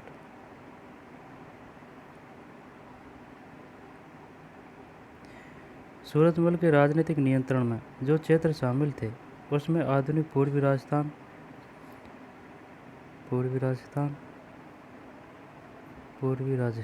शामिल थे। उसमें आधुनिक पूर्वी राजस्थान, दक्षिणी हरियाणा, पश्चिमी उत्तर प्रदेश, दिल्ली शामिल थे। सूरजमल ने कई किले और महल बनवाए, जिनमें भरतपुर का प्रसिद्ध लोहागढ़ का किला है। इस क्षेत्र में बने सबसे मजबूत किलों में से एक था।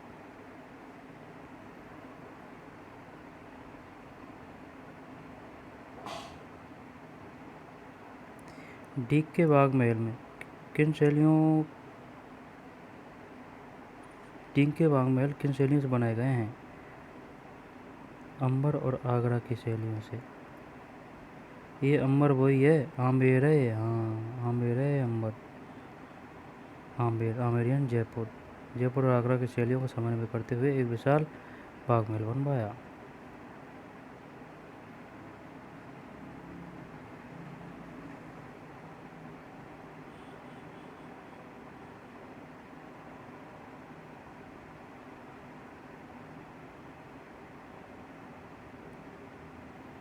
अठारहवीं शताब्दी में दीन का राजमहल समूह इमारत की छत पर मुख्य सभा भवन बांग्ला गुंबद पर गौर करें।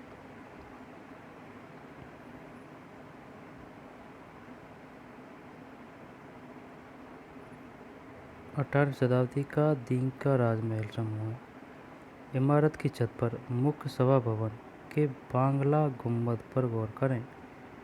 बांग्ला गुंबद।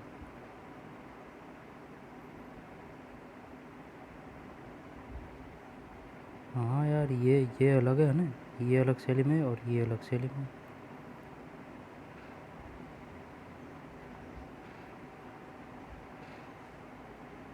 फ्रांसीसी क्रांति 1789 से 1794।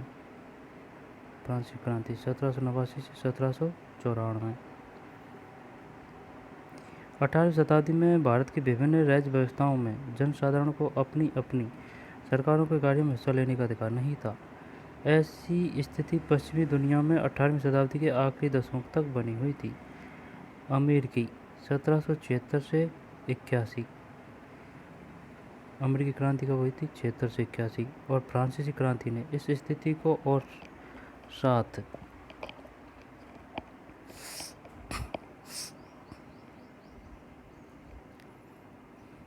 दोबारा देखते हैं। फ्रांसीसी क्रांति 1789 से 1794। 18वीं शताब्दी में भारत की विभिन्न राज्य व्यवस्थाओं में जनसाधारण को अपनी अपनी सरकारों के कार्यों में हिस्सा लेने का अधिकार नहीं था। ठीक है। ऐसी स्थिति पश्चिमी दुनिया में 18वीं शताब्दी के आखिरी दशकों तक बनी हुई थी। अमेरिकी क्रांति हुई थी 1776 से 1781। और फ्रांसीसी क्रांतियों ने इस स्थिति को और साथ साथ अभिजात वर्ग के सामाजिक व राजनीतिक प्राधिकारियों को चुनौती दी। अभिजात वर्ग वही है, कुलीन वर्ग। फ्रांसीसी क्रांति के दौरान मध्य वर्गों, किसानों, शिल्पियों ने पादरीगण और अभिजात के विशेषाधिकारों के खिलाफ लड़ाई लड़ी। एक मिनट थम जा। फ्रांसीसी क्रांति कब हुई थी? 1789, 1794।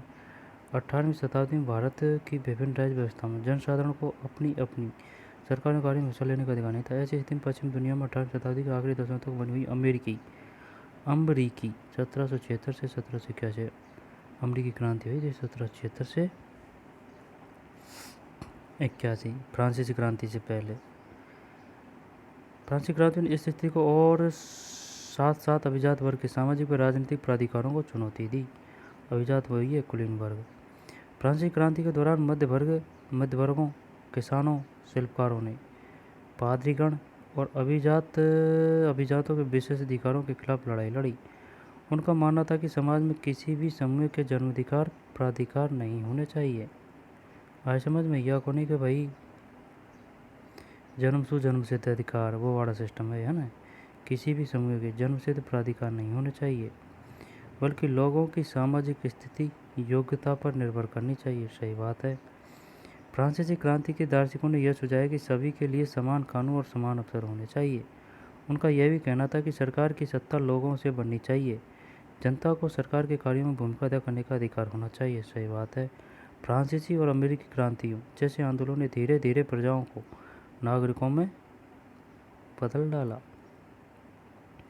नागरिकता राष्ट्रीय राज्य एवं लोकतांत्रिक अधिकारों के विचारों ने भारत में 19वीं शताब्दी के अंतिम दशकों में जड़ पकड़ी।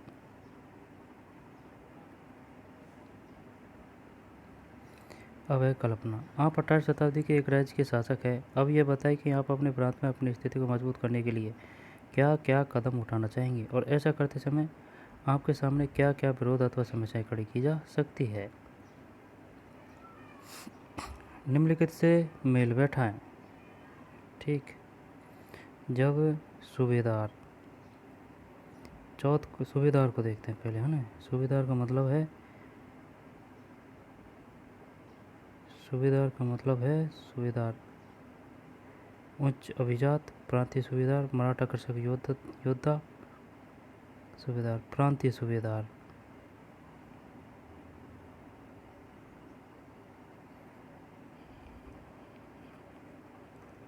उच्च अभिजात है या प्रांतीय सूबेदार है।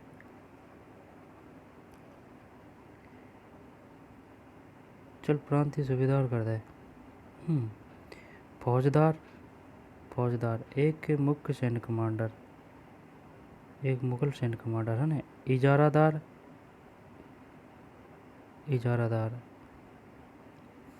उमरा का मतलब क्या है। कुनबी का मतलब क्या है।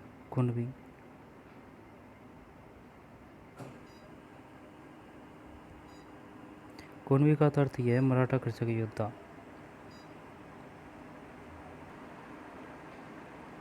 देख, सूबेदार का कर दिया प्रांतीय सूबेदार, फौजदार का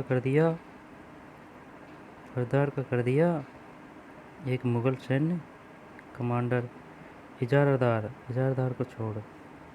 हाँ, इजारादार एक राजस्व कृषक है। नहीं, एक इजारादार राजस्व कृषक नहीं है भाई साहब।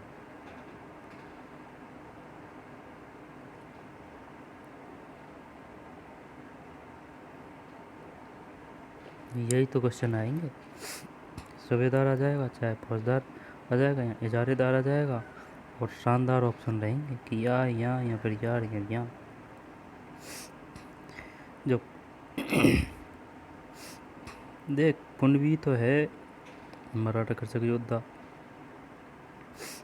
और मिसले तो सिख है, सिख योद्धाओं का समूह है। फिर चौथ लगाया गया कर, है ना। फिर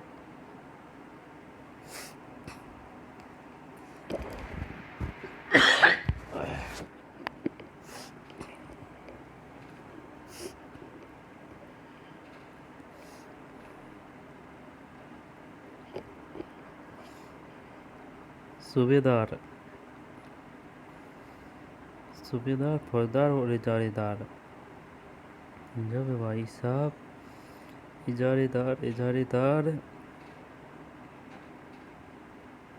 चलो उच्च अभिजात कर दिया, है ना।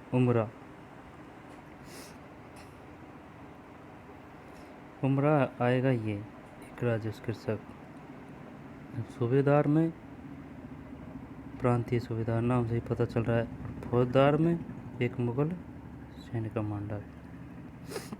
सही है, देख लेंगे। सूबेदार, प्रांतीय सूबेदार, फौजदार एक मुगल सैन्य कमांडर, इजारेदार उच्च अभिजात, मिस्र सिक्की योद्धाओं का समूह है। चौथ मराठा द्वारा लगाया करे, कुनबी मराठा कृषक योद्धा।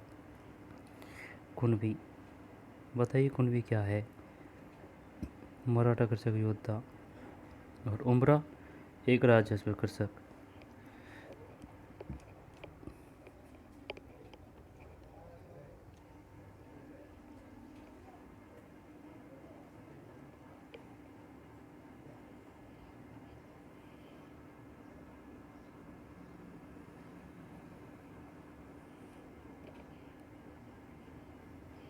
रेगिस्तान की पूर्ति करो। औरंगजेब ने दक्कन में एक लंबी लड़ाई लड़ी। उमरा और जागीरदार मुगल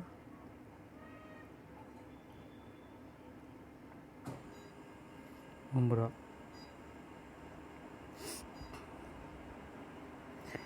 को पता को नहीं यार, उमरा कहीं चुके है।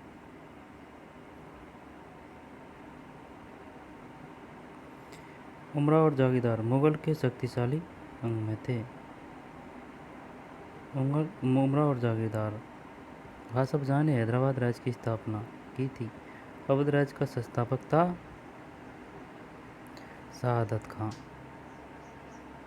बताएं सही है या गलत। नादिर शाह ने बंगाल पर आक्रमण किया। नादिर शाह बंगाल पर क्यों आक्रमण करा, वहाँ दिल्ली पे करे। सवाई राजा जयसिंह इंदौर का शासक था। सवाई जयसिंह जयपुर का था। गुरु गोविंद सिंह सिखों के 10वें गुरु थे। गुरु गोविंद सिंह, हाँ ये सही है। पुणे 18वीं शताब्दी में मराठों की राजधानी बना। पुणे, हाँ बने हुए 18वीं शताब्दी में। शहादत के खान के पास कौन कौन से पद थे। अवध और बंगाल के नवाबों ने जागीरदारी प्रथा को हटाने की कोशिश क्यों की। 18वीं शताब्दी में सिखों को किस प्रकार संगठित किया गया। मराठा शासक दक्कन के पार विस्तार क्यों करना चाहते थे। मराठा शासक दक्कन के पार विस्तार क्यों करना चाहते थे। उपजाऊ था इस वजह से। आसफ जहाँ ने और अपनी शक्ति को बढ़ाना चाहते थे। आसफ जहाँ ने अपनी स्थिति को मजबूत बनाने के लिए क्या क्या नीतियाँ अपनाई। आसफ जहाँ, क्या आपके विचार से आज महाजन और बैंकर उसी तरह का प्रभाव रखते हैं जैसा कि 18वीं शताब्दी में रखा करते थे। क्या अध्याय में उल्लेखित कोई भी राज्य आपके अपने प्रांत में विकसित हुए थे। यदि हाँ तो आपके विचार में 18वीं शताब्दी का जनजीवन आगे 21वीं शताब्दी के जनजीवन से किस रूप में भिन्न था। 18वीं शताब्दी का जनजीवन आगे 21वीं शताब्दी के जनजीवन से किस रूप में भिन्न था। आओ करके देखें। अवध, बंगाल या हैदराबाद में से किसी एक की वास्तुकला और नए क्षेत्रीय दरबारों के साथ जुड़ी संस्कृति के बारे में कुछ और पता लगाएं। राजपूतों, जाटों, सिखों अथवा मराठों में से किसी एक समूह के शासकों के बारे में कुछ और कहानियाँ का पता लगाएं।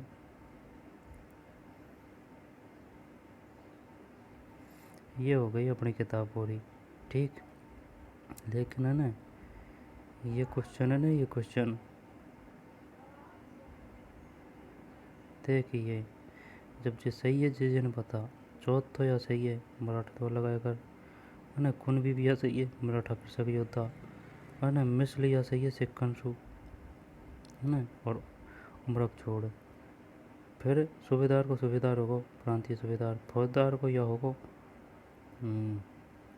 एक मुगल सैन्य कमांडर, ठीक। अब रियो कौन सा, एक तो इजारादार रियो और एक उमरा रियो। तो इजारादार तो हो उच्च अभिजात,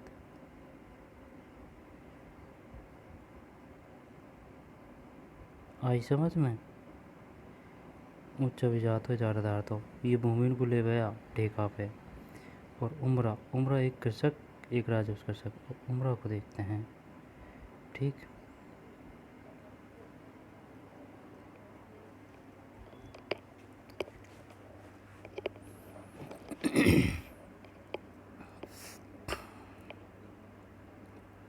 फ्रांसीसी क्रांति 1789 से 1794। ये डींग की महल है। बांग्ला गुम्बद कहाँ है डींग के महल में।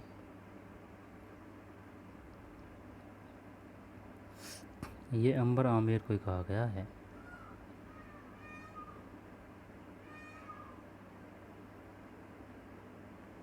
जाटों की शक्ति सूरजमल के समय पराकाष्ठा पर पहुंची, जिन्होंने 1756 से 1763 के दौरान भरतपुर राज्य को आधुनिक राजस्थान में संगठित किया।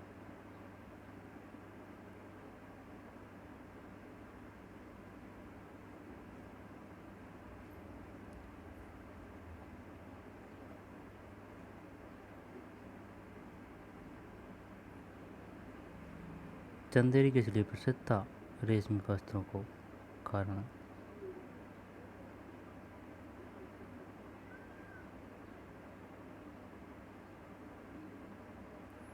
जब ये सिंधिया खां शासन सिंधिया खां से संबंधित था और चाल और नहीं, होलकर। एक मिनट।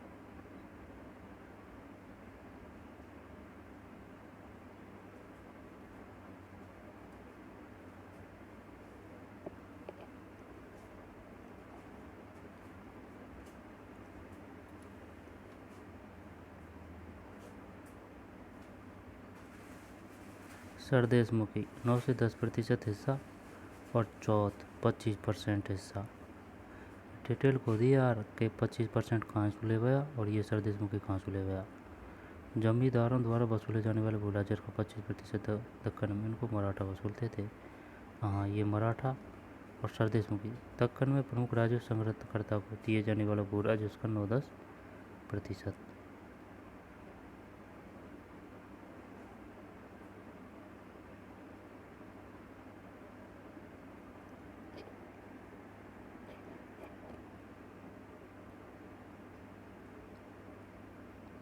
पेशवा प्रधानमंत्री शिवाजी 27-1680। शक्तिशाली योद्धा परिवारों को, देशमुखों और कृषक पशुचारक, अत्यंत गतिशील कृषक पशुचारक कुणबी। शिवाजी का जन्म कब हुआ? 1630 में।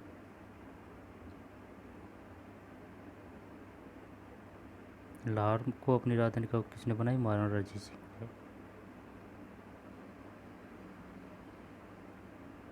राज करेगा खालसा, ये किसने लिखवाया था अपने सिर पर? गुरु गोविंद सिंह ने।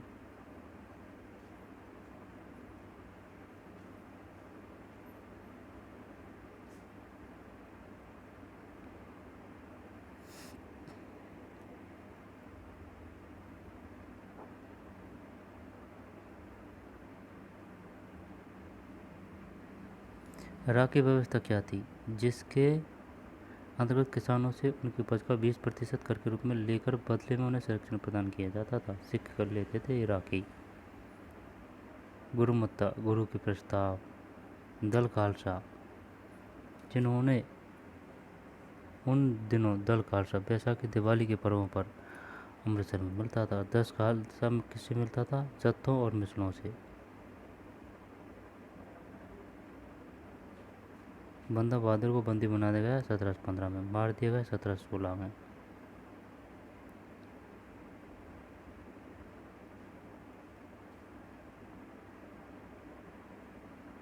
गुरु गोविंद सिंह की मृत्यु को बंदा बहादुर के नेतृत्व खालसा ने मुगल सत्ता के खिलाफ विद्रोह कर दिया। सिख।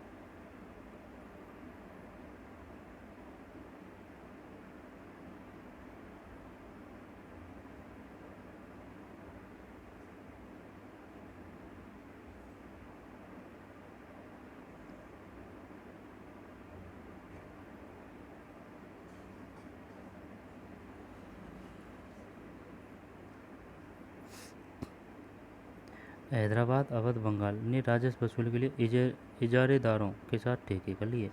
इजारेदारी की प्रथा को मुगलों द्वारा पूर्णतः नापसंद की गई। 18वीं शताब्दी में समस्त भारत में फैल गई थी। तथापि देहात के उसके प्रभाव में क्षेत्रीय विभिन्नताएं थी। इन सभी क्षेत्रीय राज्यों के में तीसरा सामान्य लक्षण यह था कि उनमें राज्य और धनी महाजनों तथा वणिकजनों के बीच संबंध होने लगे।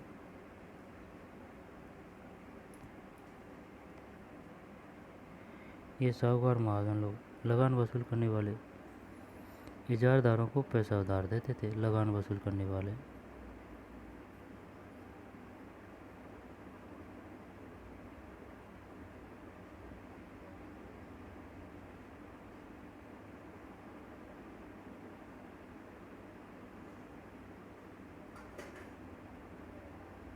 अलीवर्दी खान 1740 से 1756।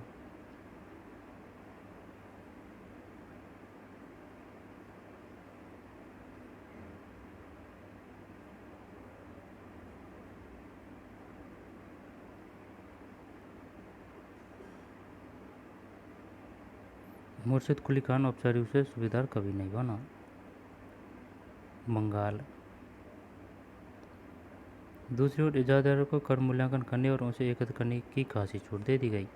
राज्य ऋण प्राप्त करने के लिए स्थानीय सेठ, साहूकारों और महाजनों पर निर्भर रहता था। राज्य राजस्व का ठेका सबसे ऊंची बोली लगाने वाले इजारेदारों को देता था। सबसे ऊंची बोली लगाने वाले इजारेदारों को देता था राजस्व का ठेका।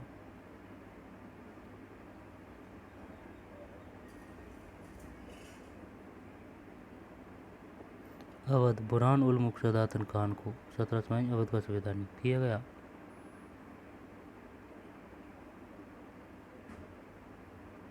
निजाम उल मुल्क हैदराबाद।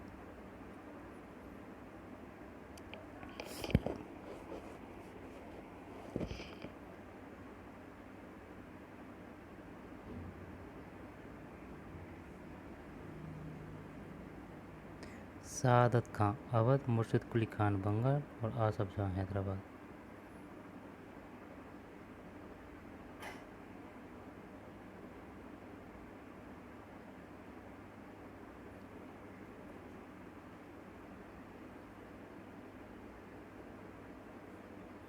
परकुरशियर 1713 से 1719। परकुरशियर के बाद आलमगीर द्वितीय 1754 से 1769 और जे बाद में 1748 1754 में शाह अली द्वितीय, उनके विजातों ने अंधा कर दिया। अहमद शाह 1748 1754 और शाह आलम द्वितीय को।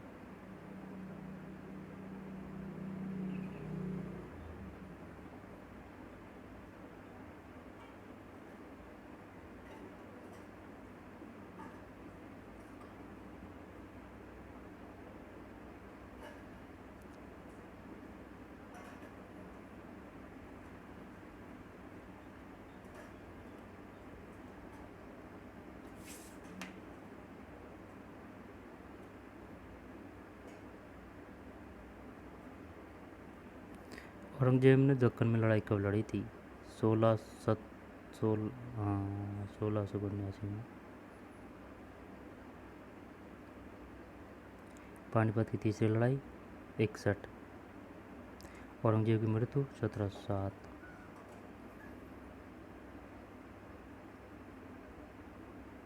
निजाम, ढाका, पटना, मैसूर, उत्तरी सरकार, त्रावणकोर और कोट, कर्नाटक।